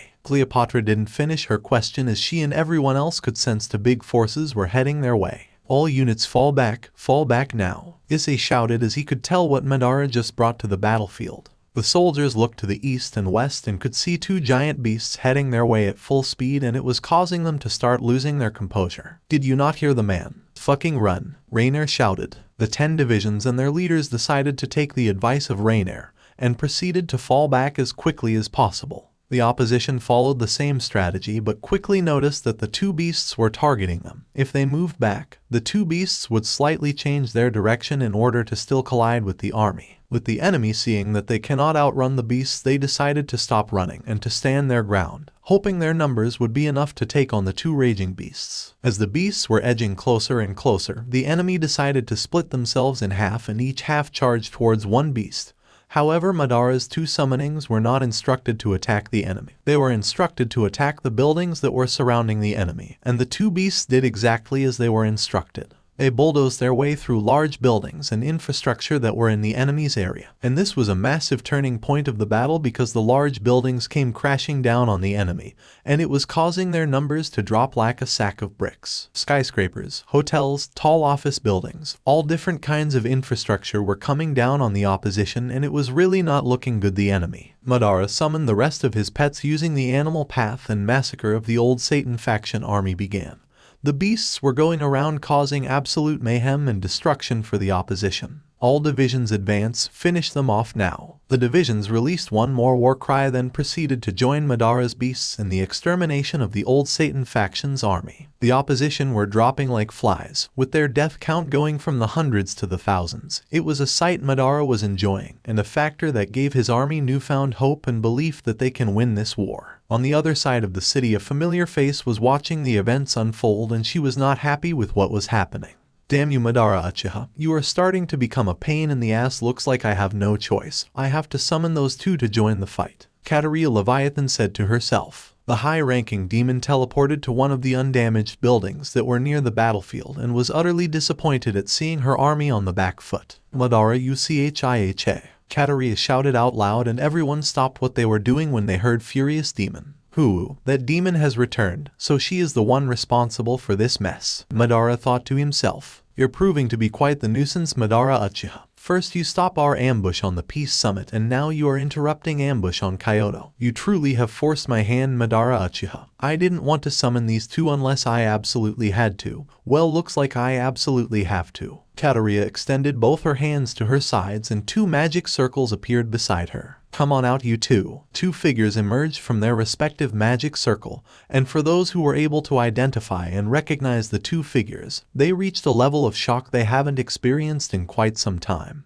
Is that? It's Yasaka and Tiamat, Azazel said while still staring at the two figures. However, something seemed off about them. When they took a closer look at the two ladies, they could see that they were covered with strange demonic markings and a glowing collar strapped around their necks. Come now, ladies, the spotlight is yours. How about giving them a little show? Katerea suggested with a devilish smile, and when the two ladies heard her words, they began powering up. Soon Yasaka and Tiamat reached that stage where their powering up forced them to start transforming into their true forms. A few seconds went by and everyone was now looking at the full giant 9 tails and a giant light blue dragon.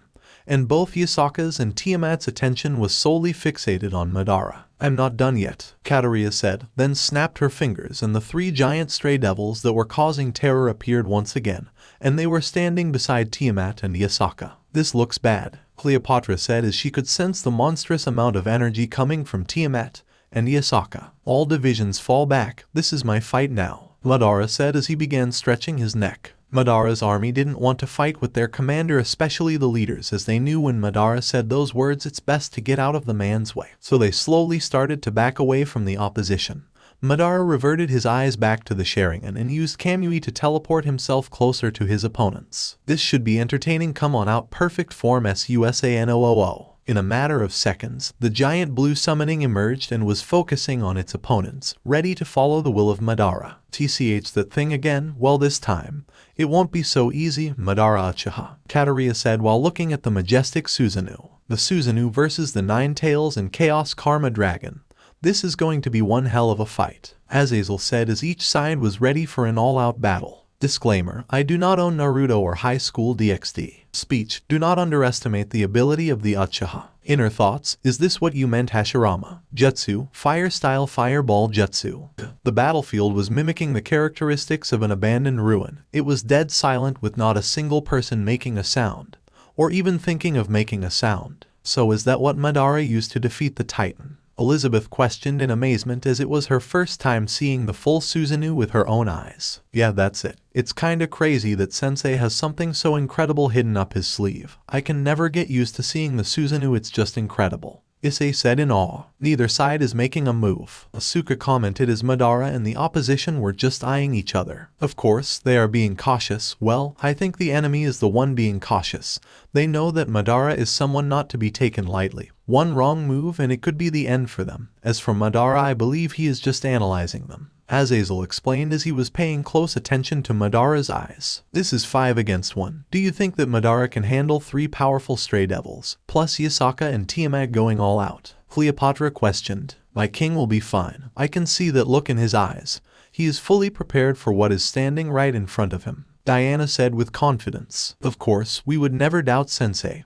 He's got this no matter what the odds are, Issei said with a reassuring smile. Eep, no doubt about here, it will have to take the entire world to try and kill Master. He's for sure got this. Rainer added. You all have such faith in this man. It truly is something to behold. Why put so much trust and belief in a human? I know he's strong, but for you all to not even have a sliver of doubt, it truly is astounding. Cleopatra questioned. Because anyone who dares challenge the Uchiha, it will be their undoing. Diana, Issei, Calawarner, Rainer, and Asuka all burst into some light-hearted laughter as they found it humorous that all 5 of them said the exact same thing at the exact same time. Cleopatra, don't get us wrong, we understand the seriousness of the situation.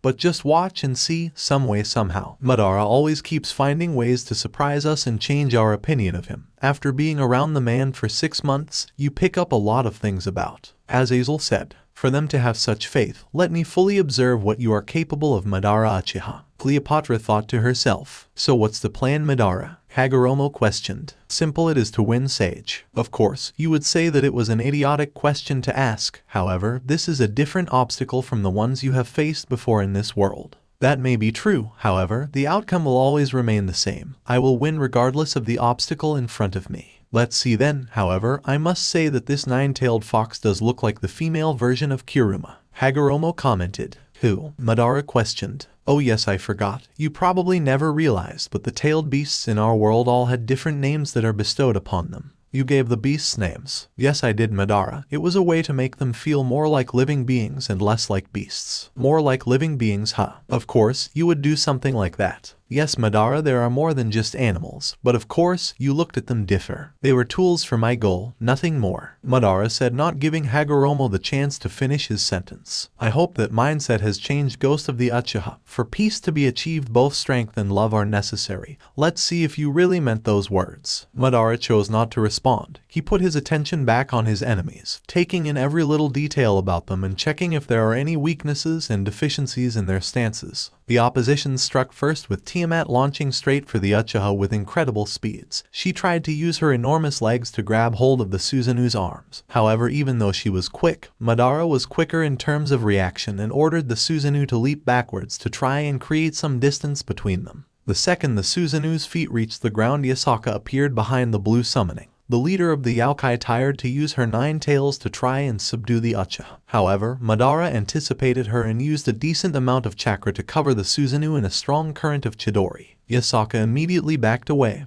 However, Madara was not done with the 9-tailed fox as he ordered the Susanoo to face, and he performed a cluster of hand signs that caused branches of wood to sprout from the ground at incredible speeds, and they got a firm hold on the 9-tail's body. Madara's effort proved to be in vain as Yasaka's yellow fur glowed brightly and soon her entire body was on fire, burning the branches of wood that were keeping her immobile. Interesting, so she can use fire, huh? This means wood style will be ineffective against her and the dragon. Speaking of dragons, Tiamat made another attempt to attack the Uchiha, however, while Yasaka was still preoccupied burning the wood that was wrapped around her body, Madara had a small window to focus on Tiamat. As the blue dragon was edging closer and closer, Madara ordered the Susanoo to face Tiamat, and the summoning grabbed hold of one Tiamat's legs and used all its strength to slam the dragon to the ground. The Susanoo quickly unsheathed one of its swords and it was getting ready to stab the downed dragon.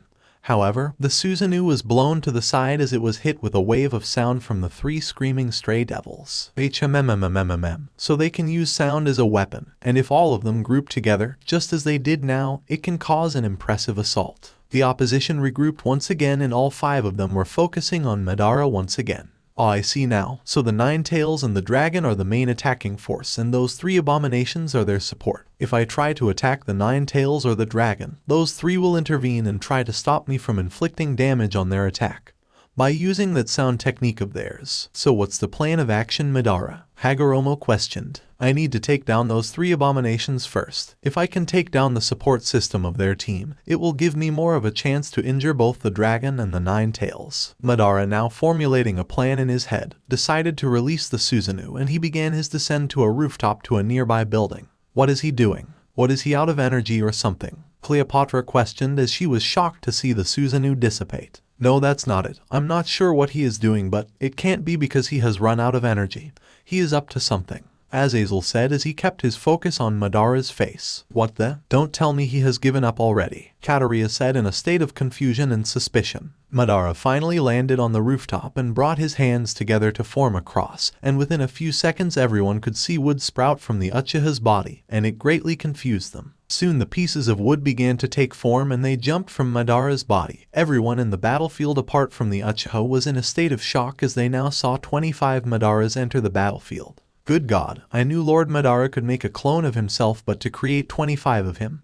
This is just unthinkable, Calawarner said as she has never witnessed anyone clone themselves that many times. Katerea was speechless by what she was seeing, but quickly regained her composure. She quickly remembered that she has these 5 gigantic puppets and an army at her disposal. She need not to worry, or so she thought. Tell me something, demon. Do you want these clones to use Susanoo or not? Madara questioned. Everyone lost their minds when they heard Madara ask that question. Did Madara-sama just ... ask her if his clones should use Susanoo or not? Rainer said as she finished off Asuka question. There is just no ways. You can't tell me this human can produce 25 of those things. His power should be divided up evenly between his clones ... Yes, of course ... His bluffing. There is just no ways he can overpower me, Katerea said to herself. Wait, shouldn't Sensei's power be divided up since he cloned himself 25 times? There is no way he can bring out 25 Susanoos, Issei said, trying his best to understand Madara's bold question. Not necessarily, Diana said as she activated her Sharingan and was analyzing all the Madaras she could see. What do you mean, Diana? Sona questioned, as she and Riaz finally regrouped with Madara's group. When my king was training me at the camp, I would spar against a clone of his. Initially I thought the same thing, that if Madara was to clone himself, would he not be dividing his power in half? However, that is not the case. Madara explained it to us. When he creates a clone of himself, the clone is only slightly weaker than the original, maybe about 10 to 20% weaker, so they might actually be a possibility that those clones could use Susanoo, Azazel explained as he was finishing off Diana's sentence. After hearing Azazel's words, everyone apart from himself and Diana eyes began to widen in shock and amazement. Dear God, Madara, you keep surprising me every moment you can, you crazy bastard, Elizabeth said in amazement. You've got to teach me that, Sensei Issei said to himself as his respect for his teacher reached an astonishing new high. But not only him but also for Asuka, Calawarner, and Rainer. So you choose not to answer, huh? Very well, the clones will use Susanoo. Just as Madara uttered those words, everyone began to witness it. The clones were now manifesting their own Susanoos, and it was shocking Katerea to no end. Soon enough everyone was now looking at 25 full-body Susanoos. Although they were not as big as the perfect form, it was still beyond impressive and shocking for those who were witnessing Madara's display of power. Just look at that, it's breathtaking, Elizabeth said, and everyone else couldn't help but agree with her statement. Come now, don't call this cheating. After all, you do have the 9 tails and a dragon on your side, Madara said with a smirk. TCH, damn it. This damn human, he is just a fucking pain in the ass, Katerea said to herself as the sudden change of events has seemed to cause her to doubt herself more. Madara snapped his fingers and his clones responded immediately. Soon each of his 5 opponents was surrounded by 5 Susanoos. What a way to change the tie, Madara, you cheeky devil, Azazel said with a smirk. What do you mean by that, Azazel? Cleopatra asked. It's simple. Remember how at the beginning of the battle it was 5 versus 1, with the odds not being in Madara's favor. Oh, now I get it. He has returned the favor with his opponents fighting 5 Susanoos all by themselves, making it a 5 versus 1 once again, Elizabeth said with an amused smile. Advance. That was all Madara said, and his clones began their assault on their opponents. The battle raged on, with destruction being a production of this intense fighting. Streets began to crumble, buildings soon turned into rubble, and the surrounding construction all but tumbled. Tiamat was the only one who was doing well against Madara's clones, due to the fact she can fly out a situation when things were beginning to get a bit too much for her. But she knew she couldn't rest, as the 5 clones assigned to her would still hunt her down, and use teamwork to bring her down from the sky. Yasaka was only barely able to hold her own. The moment she would attack one clone, the others would pounce on her and inflict damage on the 9-tailed fox. It was beginning to do quite a number on her endurance and stamina, but even so, she was still able to carry on, doing her absolute best to come out victorious. However, the 3 stray devils were not faring well against Madara's clones. They were being tossed around, being battered around, and receiving some deep and serve cuts from the Susanoos' swords. Madara's army and Katerea's army decided to fall back even more, because if they stayed where they were, they would very much be caught in the crossfire. Madara could see that the 3 stray devils were close to their end. Therefore, he ordered 5 of the clones that were assigned to each stray devil to push them as close to Katerea's army as possible. Once they were at a reasonably close distance to opposing army, Madara created 3 more clones, and each clone dashed to each stray devil. Once each clone was at their designated target, all 3 of them put their hands together and slowly brought them apart. However, a black orb could be seen manifesting within their hands. Demon, this is where the battle changes dramatically for you. You and your Satan faction will fear the name Madara Uchiha, and my divine power, witness true strength, planetary devastation. The original Madara shouted at the top of his lungs, and each of his clones released their own black orb, allowing them to ascend to the skies. Diana broke out an amused smile, as she more than anyone knows what happens after Madara utters those words. What's the smile for Diana? Azazel questioned as she noticed the vampire's facial expression. You are all about to witness what my king used to defeat me, planetary devastation. Oh, I remember that ability all too well. Everyone looked at Diana, then shifted their attention back to the battlefield, as they wanted to what the Queen of the Vampires was referring to. The earth began to shake, and most individuals present on the battlefield began to lose their footing. The orbs initiated the inevitably, and they started to pull everything nearby them. Madara's clones retreated, as they didn't want to be caught in the pull of planetary devastation.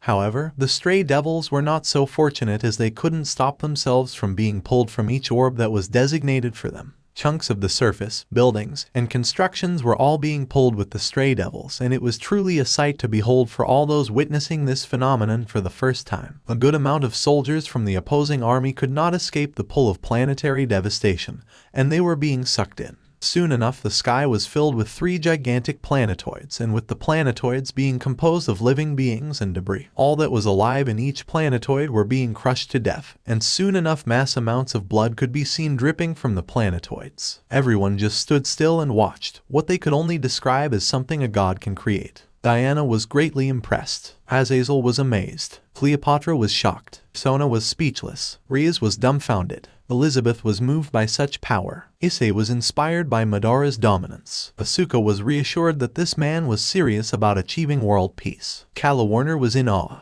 Rainier was glad that she is not Madara's enemy. And as for Katerea, she was scared, absolutely terrified that she might actually lose again.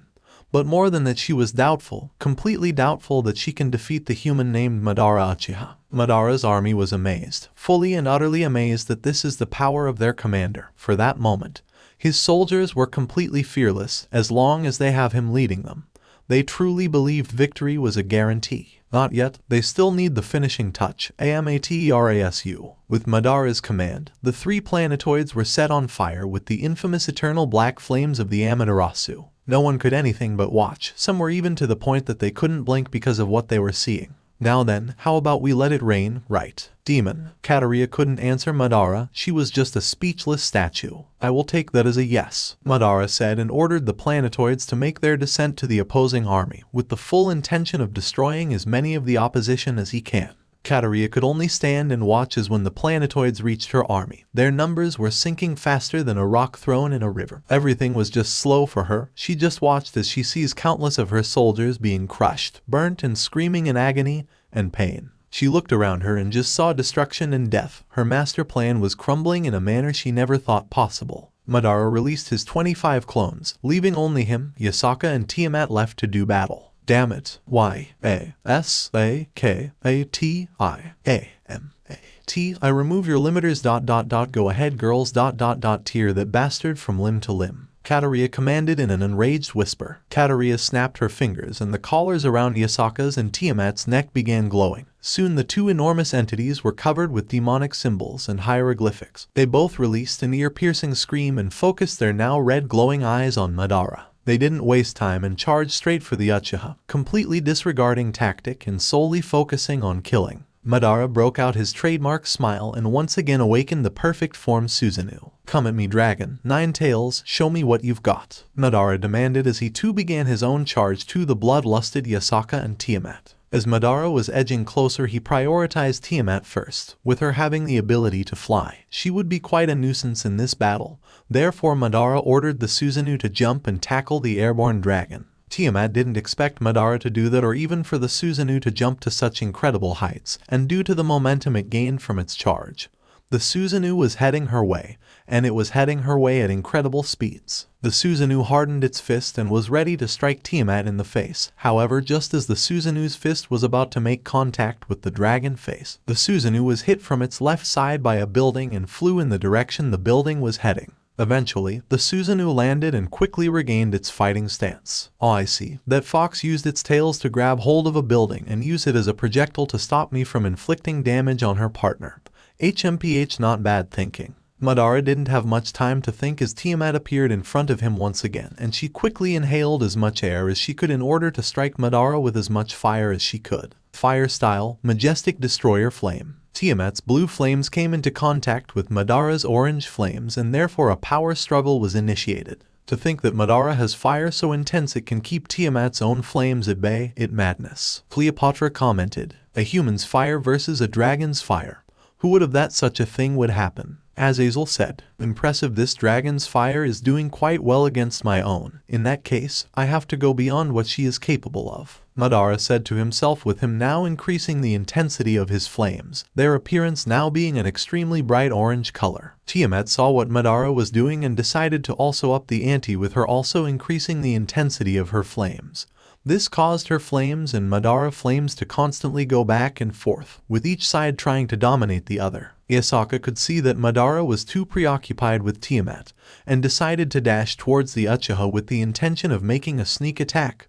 However, Madara was well aware of this. In fact, that is what he wanted the 9-tailed fox to do. "Let's see if my hypothesis is correct." "What hypothesis, Madara?" Hagoromo questioned as he was wondering why Madara would allow himself to be wide open. "You will see." Madara quickly gathered as much senjutsu as he could and within an instant he was in sage mode, causing his flames to reach a new level of intensity, and they immediately changed color going from bright orange to bright blue. Tiamat pushed herself as well. However, it was evident that Madara was beginning to overpower the Chaos Karma Dragon. Madara decided to go all out and he added Amaterasu to his own flames, giving them the ultimate power-up. Tiamat was losing the power struggle and she was losing it badly. It was only a matter of time before she is engulfed by Madara's fire. Yasaka was edging closer and closer to Madara, but he noticed it. She was slowing down.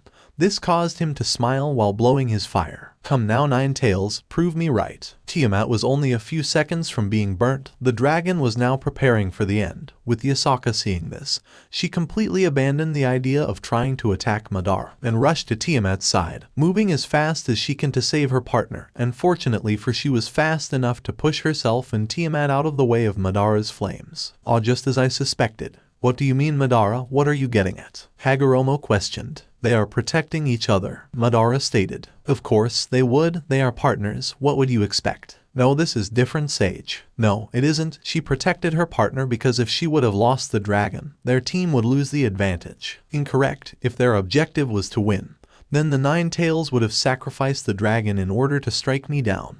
That is why I left myself wide open. I wanted to see if the fox would take this opportunity or would she go back to save her partner, which can only mean one thing. And that is," Hagoromo questioned. "There is still a part of her mind that is not influenced by that demon's mind control." "Are you serious?" "Yes, I noticed it earlier. If she was completely controlled then she would have not hit me with that building. Like I said, if their objective is to win, then killing your target takes priority. Worrying about your partner's safety is secondary. However, that was not the case. The fox made sure I didn't even get a touch on the dragon. It would have been more beneficial for her to actually allow me to engage with the dragon so that she can form a sneak attack while I'm preoccupied. But no, she quickly grabbed a building and threw it towards me, doing her best to protect her partner. Madara explained. "Ah, I see, very clever, so with you focusing all your attention on the dragon. I wanted to see if the good within the fox would act and try to protect her partner, which in this case it did," Madara said, finishing off Hagoromo's sentence. "So now what?" Hagoromo questioned. "The Nine Tails has a daughter, doesn't she?" "Yes, she does, Madara, but what does she have to do with this?" "You will see, right now I just need to separate those two." With Madara now formulating a plan, he ordered the Susanoo to form some Yasaka beads, and their sole target was Tiamat. The Chaos Karma Dragon decided to get some air to avoid being hit. However, Madara just kept launching more and more beads towards the dragon, causing Tiamat to constantly dodge and outmaneuver Madara's projectiles. With Madara creating some space between Yasaka and Tiamat, the Uchiha dashed straight towards the nine-tailed fox, with a plan for the leader of the Yokai. Yasaka saw Madara charging and decided to charge as well. However, for the split second her eyes made contact with the Uchiha, and that was all our protagonist needed. "Mama, you wouldn't hurt me now, would you?" Yasaka stopped dead in her tracks, as she couldn't believe what her eyes were seeing. Encased inside the Susanoo was not Madara but instead her baby girl Kunou. "Where have you been, Mama? I've been so lonely without you." Yasaka just stood still, not moving, as this moment right now was a bit too much for her. Katerea couldn't understand why Yasaka stopped. Actually, everyone couldn't understand. It was just strange to them how stopped moving. "What a minute, Madara is doing that thing again," Sona said. "What thing?" If any of you watched the fight between Madara and Riser, then you will all remember that Madara looked Riser in the eye, and within an instant Riser stopped fighting, just like how Yasaka is doing right now. Sona explained. "Oh yes, I do remember, I believe it's one of his abilities," Diana said. "It must be one hell of an ability." It stopped Yasaka dead in her tracks. Cleopatra stated. Tiamat couldn't understand why Yasaka stopped, but decided to ignore it and head straight for Madara. "Mama, help me. The big scary dragon is gonna hurt me." With Yasaka hearing those words, she quickly shifted her attention to Tiamat, and could see that she heading straight for her baby girl. For all that is good and mighty, Yasaka used every single muscle in her body to dash straight for Tiamat and bring the dragon down. "What in the fuck is going on?" Katerea asked out loud, as Yasaka's actions were not only shocking her but it was shocking everyone on the battlefield except for Madara. "Why is Yasaka all of a sudden protecting Madara and attacking Tiamat?" Rainier questioned. "It has to be that ability of his. Madara has somehow gotten into the head of Yasaka, just like how he did with Riser," Sona explained. "Oh yeah, Sensei used it on me once, I remember. It was the first time I spoke to D-Drag. He was able to get into my head. I think it has to do with his eyes," Issei said. "Well, whatever ability it is, it sure is effective," Azazel said, as he was impressed Madara could cause Yasaka to turn on Tiamat. The fight between the two raged on, with Tiamat not understanding what is going on with Yasaka, and Yasaka doing all she can to protect her baby girl. Katerea just couldn't understand what was going on. She was wondering if the collar on Yasaka was becoming faulty. Regardless, this was not a pleasant turn of events. There came a point where Yasaka and Tiamat's face were a few inches apart, and that was opening Madara was waiting for. He dashed straight to the two beasts and punched them with as much strength as the Susanoo could muster, and it completely caught the two ladies off guard. Madara quickly ordered the Susanoo to unsheath two swords, and within a split second, Madara was able to cut the collars on Tiamat and Yasaka. That was all it took for Yasaka and Tiamat to be free from Katerea's influence. The two ladies began losing consciousness, and they were now reverting back to their human forms. Madara ordered the Susanoo to grab hold of the two ladies and brought them into the diamond he was encased in. Katerea dropped to her knees. Just like that, her master plan ended in complete failure. She lost all will to fight and to push on. She has completely given up. Madara made his way towards his group and handed them the two unconscious ladies. Then after he made his way to Katerea, as there was much to discuss with that demon. Katerea just saw the Susanoo head her way, and the fear she was experiencing was like nothing she has ever experienced. She was afraid, so very afraid of what Madara might do to her, as much as she ordered her body to move, to create a portal, to get out of the, she couldn't, it's as if she was chained. Eventually, Madara reached the rooftop she was at and released Susanoo so that he can have a face-to-face conversation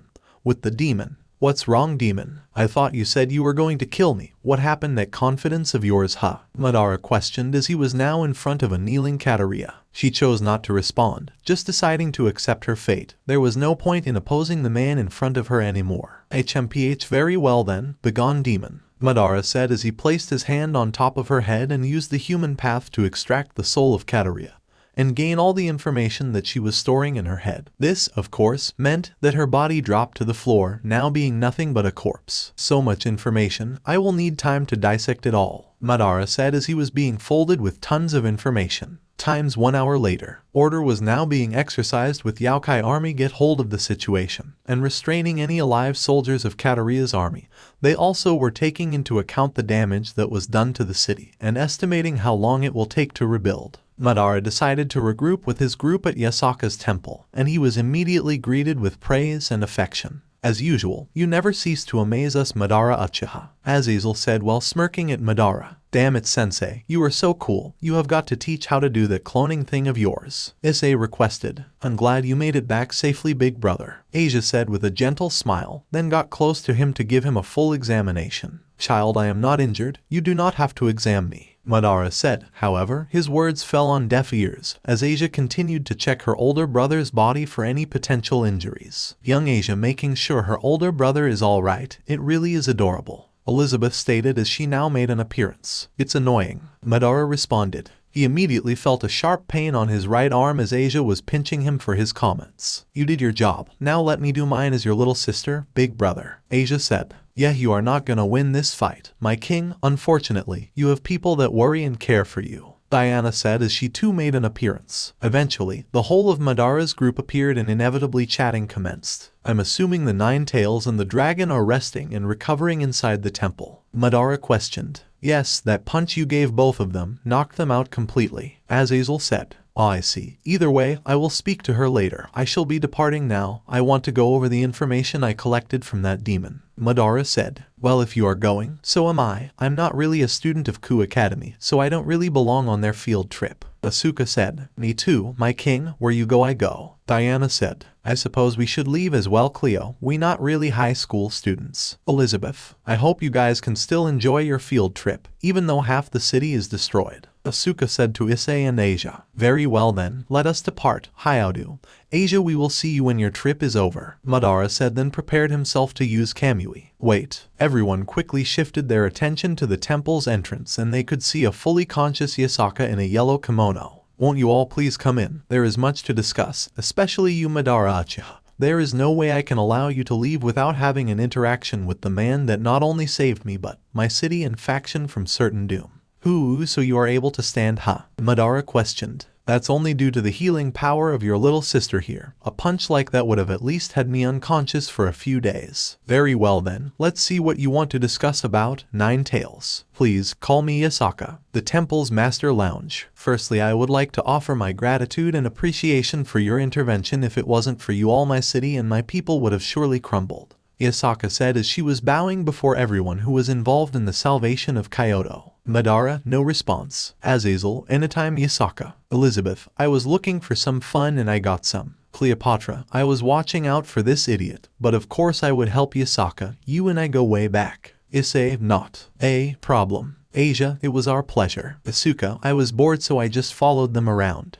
Rainier, it all worked out in the end. Calawarner, just another day in the office. Sona, of course we would help Lady Yasaka. Riaz, I just feel bad that we couldn't keep the damage to a minimum.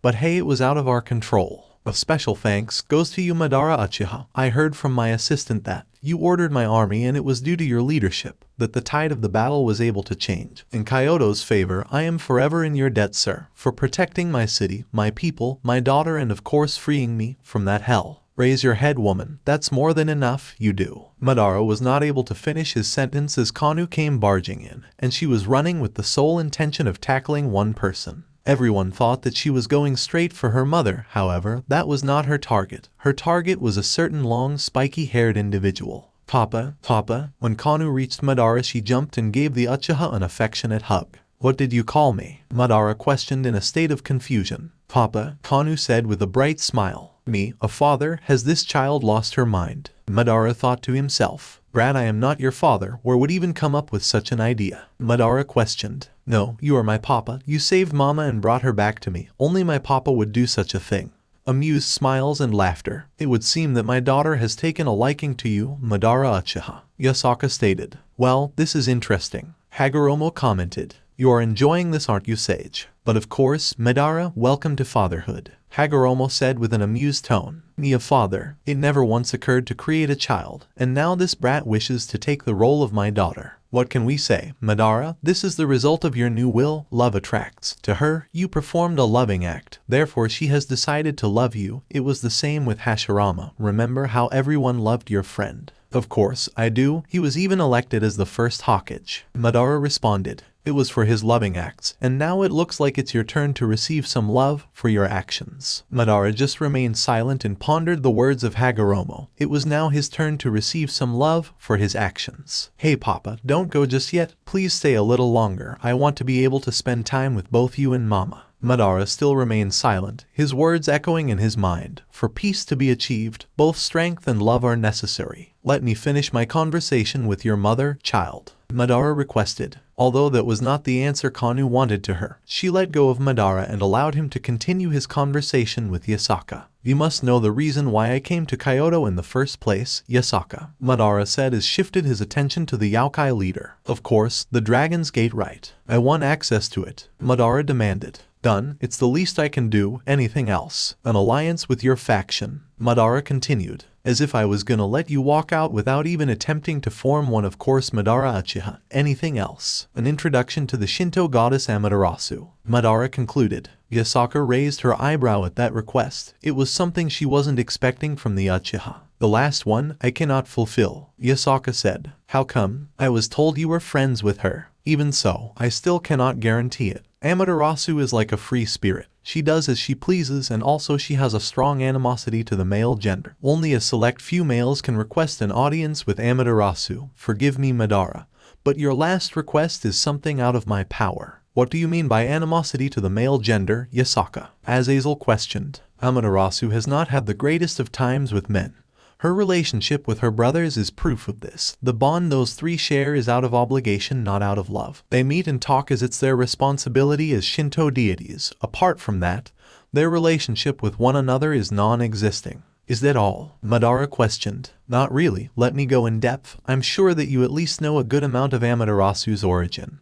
Therefore, I won't go much into her past. However, one thing is evident. Amaterasu is head and shoulders above her brothers. Amaterasu rules the heavens, and that is something her brothers cannot accept, especially Susanoos, as he once challenged his sister to the right to rule but eventually lost to her. The relationship between her brothers grew worse due to the fact that their father Izanagi favored and loved Amaterasu the most. Continue, Madara demanded. Throughout the years, Amaterasu has seen her brothers do as they please, and concluded that it was a characteristic of men to want to dominate and be the superior gender. This belief was reinforced when you look at the history of this world. Men have always pursed power and control over the world and the female gender. Amaterasu sees this as oppression. She is disgusted at the fact that the world has mainly been a male-dominated playground. Even in the supernatural world, she holds the same conclusion. To her, all men are the same except for a few. And who are they? Madara questioned. That would be me, my father, and her father, Jesus stated as he now took control of Asuka's body. So what I heard was true. You finally backed Jesus, Yasaka said with a warm smile. Long time no see, Yasaka.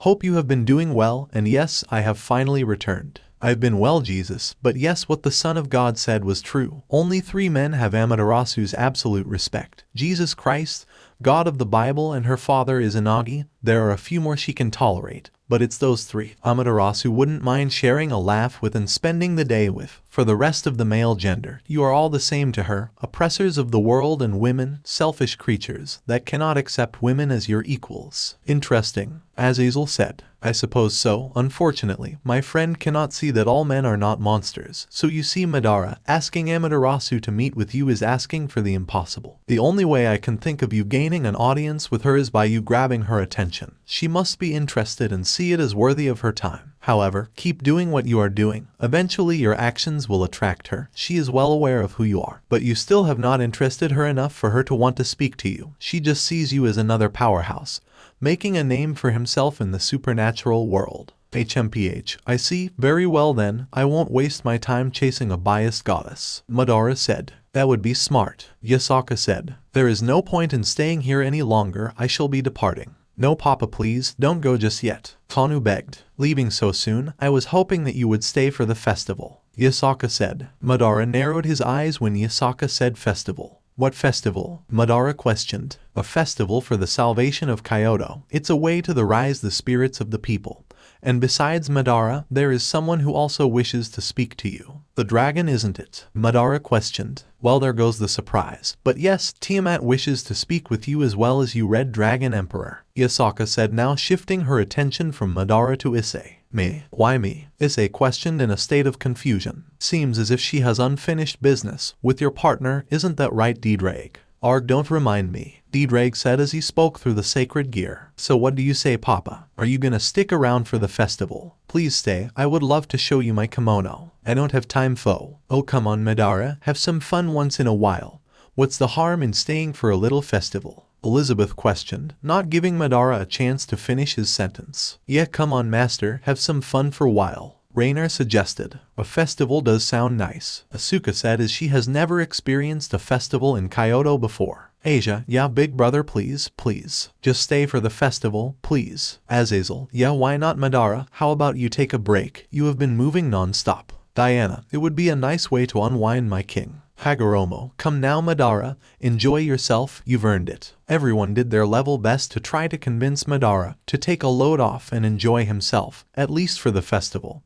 Then they would not stand in his way if he wishes to leave. Fine, I will stay for the festival, but only for the festival, Madara stated. Excellent, now all we need to get is your measurements, Yasaka said with a grin. Measurements for what? For your kimono, of course, you need to dress the part after all. Not happening, I will not be wearing that. Oh come on. Yasaka didn't dare finish her sentence as Madara's stare didn't allow her to. Don't push it, Madara said. Okay. Okay, no kimono, that's fine, you can wear whatever you like. But don't you think it's a little early to be hosting a festival after all that has happened to the city and your people? Sona questioned. I can understand where you are coming from, with parts of the city being damaged and the many casualties that have occurred.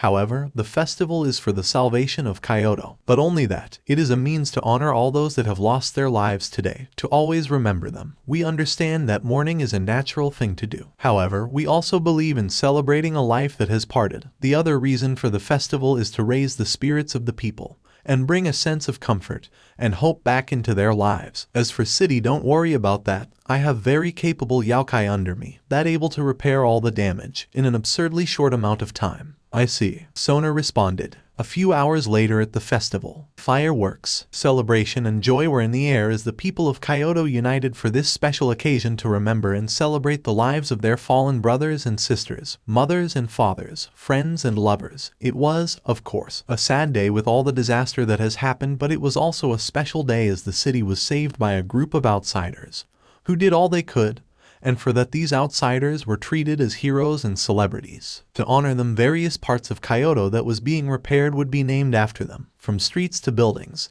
to parks and various other landmarks. However, the ultimate honor was for our sharing and wielding protagonist, as this day would now forever be known as the day of Madara Uchiha, the day a powerful human came to Kyoto and saved from destruction. But not only that, it is also the day this human returned Kyoto's leader. So this is how gods feel, huh? Calawarner said as she and the rest of her group were being worshipped and praised all over the festival. Yeah, this feels weird. I'm not used to this kind of attention, Issei said as he just kept waving at all the people that were cheering for them. Trust me, you get used to it. This kind of thing gets old fast, Elizabeth stated as she is more than used to being the center of attention. They sure went all out for us, didn't they? Rainer questioned as all that was happening was a bit too hectic for her. Might as well enjoy it. They went through all this trouble for us to have a great time, Asuka suggested. I suppose you are right, Azazel replied. Oh yeah, that reminds me. What is it, Asia? Cleopatra questioned. Has anyone seen Lady Yasaka and Big Brother? Asia questioned. Now that you mention it, I haven't seen Sensei and Lady Yasaka all evening,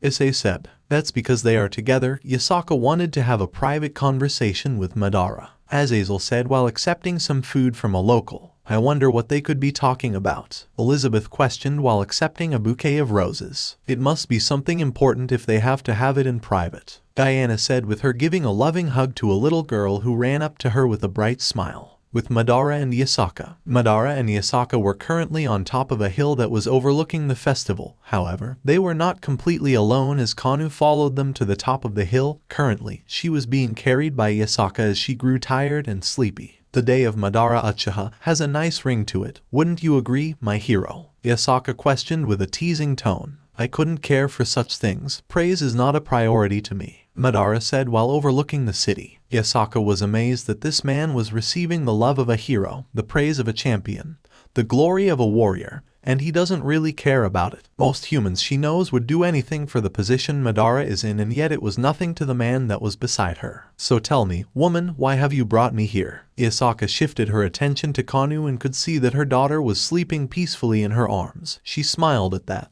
then brought her attention back to Madara. Madara Uchiha, please tell me your story, Yasaka requested. Madara was slightly taken aback by her question, but instantly regained his composure and continued looking at the city. What do you mean by that? Madara questioned. You know exactly what I mean. Your origin, where you are from, your goals and your motives for doing the things you are doing. I suppose the time would come where I would have to tell someone about my past. So you gonna tell her everything? Hagoromo questioned. No, she will not know the entire truth, Madara replied. My story, huh? Yes, your story, Madara Uchiha. I have never heard of a human possessing chakra, senjutsu and power that is close to the gods. I must know where you are from and what truly is your goal, Yasaka stated. Very well then. I come from a faraway land, a country that is completely isolated from the rest of the world and the supernatural world, a land that was populated by humans alone that possess chakra. Continue. I, Madara of the Uchiha, was born in the Warring States period, a time of war and hell. The average lifespan of a ninja was about 30 years old if you were lucky. Ninja? Yasaka questioned. Yes, from where I was from, clans and villages were composed of ninjas. Oh, I see. So you are from the Uchiha clan? Yasaka questioned. Yes, and unfortunately during the time of my birth and existence my clan was at war with a rival clan, the Senju clan. The Uchiha and the Senju were like oil and water. When one nation hired the Uchiha, their enemies would hire the Senju, and thus began the hatred between the two clans. I, Madara Uchiha, was born with exceptional chakra and was thrusted into battle from a young age.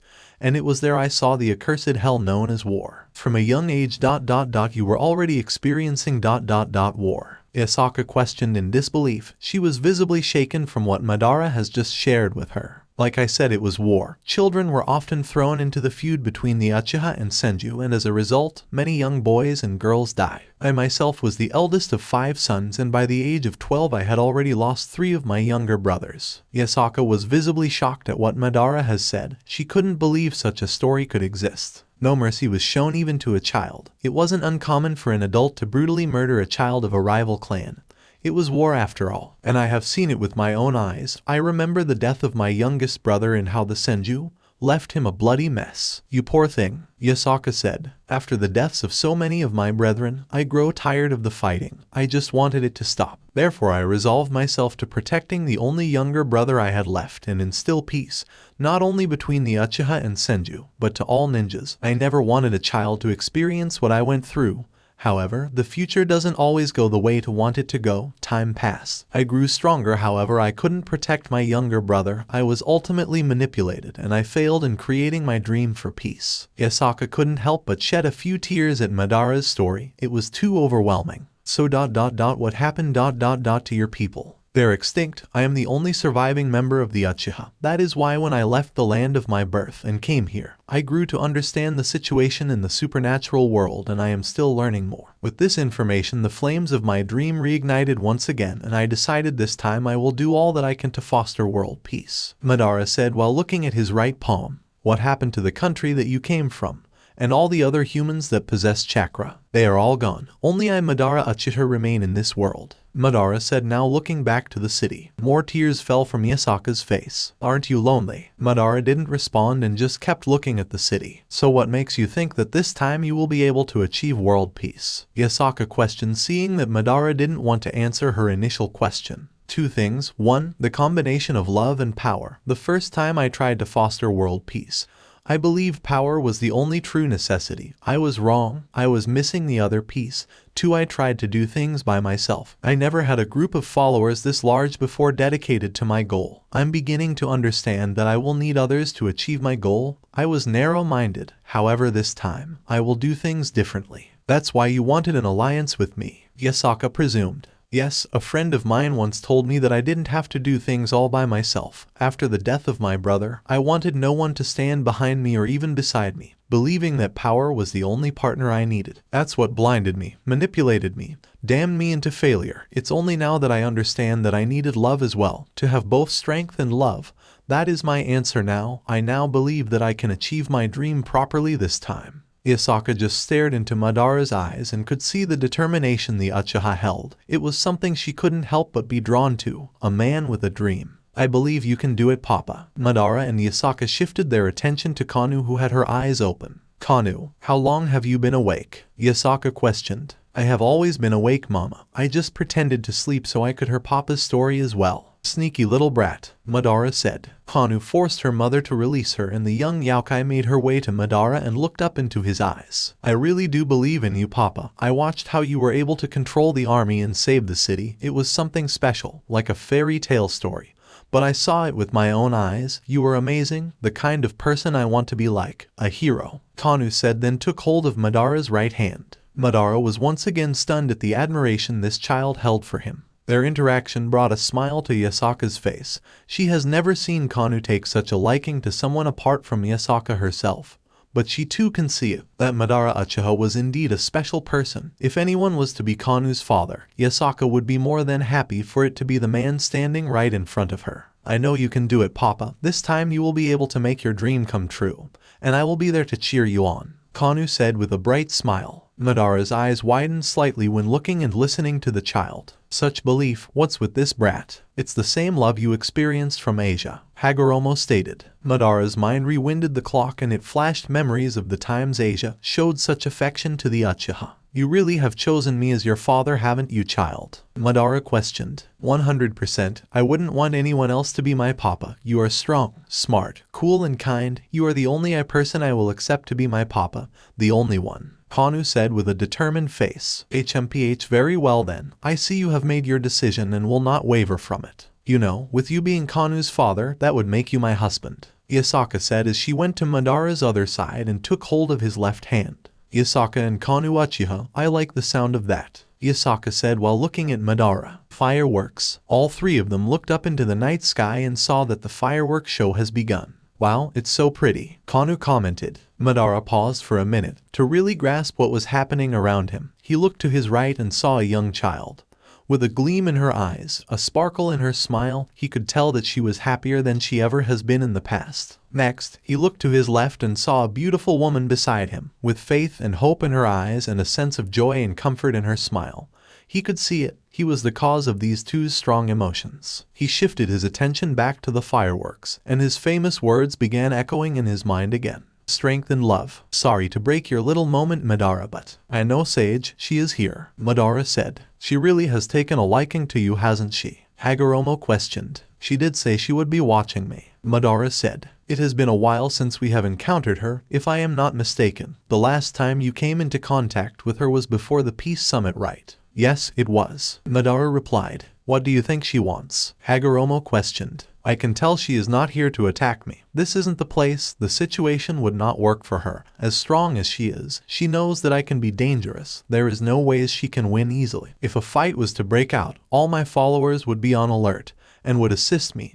This would be a disadvantage for her, plus the Nine Tails is right next to me. But honestly, this Offeyes, she really does want you, huh? She must be running out of time, Madara assumed. How come? How did you get to that conclusion? This is sloppy. She is doing very badly at hiding her presence. The first time I came into contact with her, I only noticed her the moment I came out of the factory. But of course, she wanted me to notice her. Before that, I couldn't tell that I was being watched. It seems that she is rushing. I do remember a magician that was attacking the Peace Summit, telling me that the Chaos Brigade was growing tired of Offeyes' will and want a change in leadership. I believe because of that, she is having to rush her plan. Oh, I see, she is running out of time and her position is under threat. Yes, it looks like I may have an encounter with her sooner than she would have wanted. I remember she said she wanted me to be stronger, but now it looks like she can't afford to wait. The time will come when I will need to fight her, and I can see she is waiting for me to be completely alone for that to happen. Be careful with her, Madara. This may be your greatest test in this world. That may be true. I can sense it. Her power is like nothing I have sensed before in this world. She is on another level compared to the opponents I have faced. Madara looked down to the city and narrowed his sight to a particular street that was very quiet. And there he could see her. She was looking straight at him with determined eyes. I take it back, Sage. She wants me to see her. She wants me to know that she is coming for me. I can see it in her eyes. Best you brace yourself for an intense fight, Ghost of the Uchiha. Off-Eyes took one more look at Madara, then within a blink of an eye, she vanished. Yasaka shifted her attention from the fireworks to Madara, and could see that the Uchiha was holding a serious expression. What's wrong, dear? Is something bothering you? Yasaka questioned. I remembered that there is something that I need to do. Madara responded. Yasaka wanted to ask what was he referring to, but stopped mid-action. She could tell that it was something very serious and none of her business. Just be careful, okay, and make sure to come back to me and your daughter. Madara looked at her through the corner of his eye and could see she was giving him a warm and loving smile. Kunou was too busy being preoccupied by the fireworks that she didn't notice that Madara and Yasaka were having a conversation. You wouldn't want to leave me and her alone after you have made such an impression on us now, would you, dear? Yasaka questioned. Madara just shifted his attention back to the city. HMPH. The next day, Madara and his group that was heading back to Tokyo with him were currently at the train station waiting for their train to arrive. Why did we have to be leaving so early? Asuka questioned as she was still tired from a lack of sleep. The festival went on longer than she had expected. Stay if that's what you desire. Madara responded. No, I'm not a student of Ku Academy. Besides, I kinda miss home. We haven't been there in a while. I must say that this is impressive. Diana stated. What is? Madara questioned. How they were able to repair the train station in one day. Looks like Yasaka wasn't lying when she said, her people work fast with the repairs. Perhaps I should hire her people, then maybe the rebuild of London would go much quicker. Elizabeth said as she was looking at the impressive work of Yasaka's people. London wouldn't need a rebuild if you two didn't go crazy trying to kill each other, Cleopatra stated. Madara and Elizabeth both shifted their attention to Cleopatra and looked at her with a bored expression. Madara, HMPH. Elizabeth, whatever, Cleo. I swear you two are made for each other, Cleopatra said. You guys are already here, Riaz questioned as she just made it to the train station with Sona, Akino, Kiba and Tsubaki. Eep, Madara-sama here wanted to leave early, Asuka responded. Intercom, attention all passengers. The bullet train departing from Kyoto to Tokyo will be arriving shortly. Please make sure you have your ticket ready. Well, looks like we should be getting ready, Sona said. Kaiuda. Everyone shifted their attention to where the noise was coming from and could see Kunou running towards them. However, she was not alone as Issei, Azazel, Rainier, Calawarner, Yasaka, and a beautiful young woman with pale white skin and light blue hair were also heading their way. It's too early for such noise, honestly, Asuka said, doing her best to keep her eyes open. Kunou dodged all the people she was not interested in, and when she was close to her target, she leaped and gave Madara a very affectionate hug. Come now, you guys weren't just gonna leave without saying goodbye now, would you? Azazel questioned as he and the rest of the group were making their way to Madara's group. And Kawa, ain't this sweet? You guys came to wish us goodbye, Elizabeth said. But honestly, why are you guys leaving at this time? It's so fucking early, Rainier said. Tell me about, but you know Madara-sama. He is always on the move, Asuka responded. Eep, we know exactly how Big Brother is, Asia said in an exhausted tone. Come now, Kunou, give your father some space and some room to breathe, Yasaka requested from her daughter. However, Kunou refused to listen. Instead, she tightened her grip on Madara's body. Come now, Kunou, give your faff. I don't want to, Kunou shouted in an outburst. Everyone was slightly stunned by Kanou's actions. I'm scared if I do. You gonna leave and not come back, Papa? I'm scared that I won't have a Papa again. Please, Papa. Please stay. I will be a good girl, I promise. Just please don't leave me and Mama, Kunou requested with tears falling from her eyes. Everyone paused as they couldn't help but feel for this little girl, who was just wanting someone she loved to stay with her. A few of the females got emotional at this scene. Madara placed his hand on top of Kanou's head and brought his mouth to her ear. Child, you remember what my goal is, right? Kunou didn't open her mouth. She just slowly nodded her head at Madara's question. Then you know you need to let me go in order to achieve it. How else am I going to create a world of peace that you can enjoy? Kunou didn't like his response and chose to still hold on to the man she looks at as a father figure. Come now, child, let me go, otherwise who else is to bring peace to this world? You saw what happened to the city, those kind of attacks, I wish to stop them. Kanou's grip softened a bit. She knew Madara was right and what he was pursuing was something good, but she couldn't help but want to be selfish with him. But she knew she would have to let go. Promise me that you will come back, Papa. You really want me back, huh, child? Of course, Papa. Please promise that you will come back to me and Mama. Fine, I shall return. After hearing those words, Kunou slowly let go of Madara and made her way to her mother. Madara, remember when Yasaka said that there was someone else who wanted to speak to you? Azazel questioned. I'm assuming it's the woman behind you. Madara responded. You always have to have the last word, don't you? But yes, this woman right here is. And Tiamat, Lord Madara. The woman said as she stepped forward. So people are gonna cut me off like that. Alright then, I might as well keep my mouth shut. Azazel said as fake tears ran down his face. Everyone looked at him and cringed at the leader of the fallen angels' antics. So what is it that you want from me, dragon? Madara questioned. To bear your children. Tiamat responded. Everyone became dead still after hearing what Tiamat just said. Madara couldn't help but be shocked at what this woman in front of him was saying. Rainier, did she just? Calawarner, I think she just did. Elizabeth, Diana, Yasaka, Sona and Akino, all these ladies' jaws dropped to the floor, in shock. That someone could be bold, but instantly their shock changed to jealousy and possessiveness of Madara. Hagoromo, well, this just got interesting. Azazel, looks like Madara's quite the ladies' man. Issei, Sensei is becoming a harem king and he isn't even trying. Man, I'm jealous. Calawarner, what was that, Issei? Issei, nothing, it's nothing. Madara, repeat the dragon. Tiamat, I want to mother your children.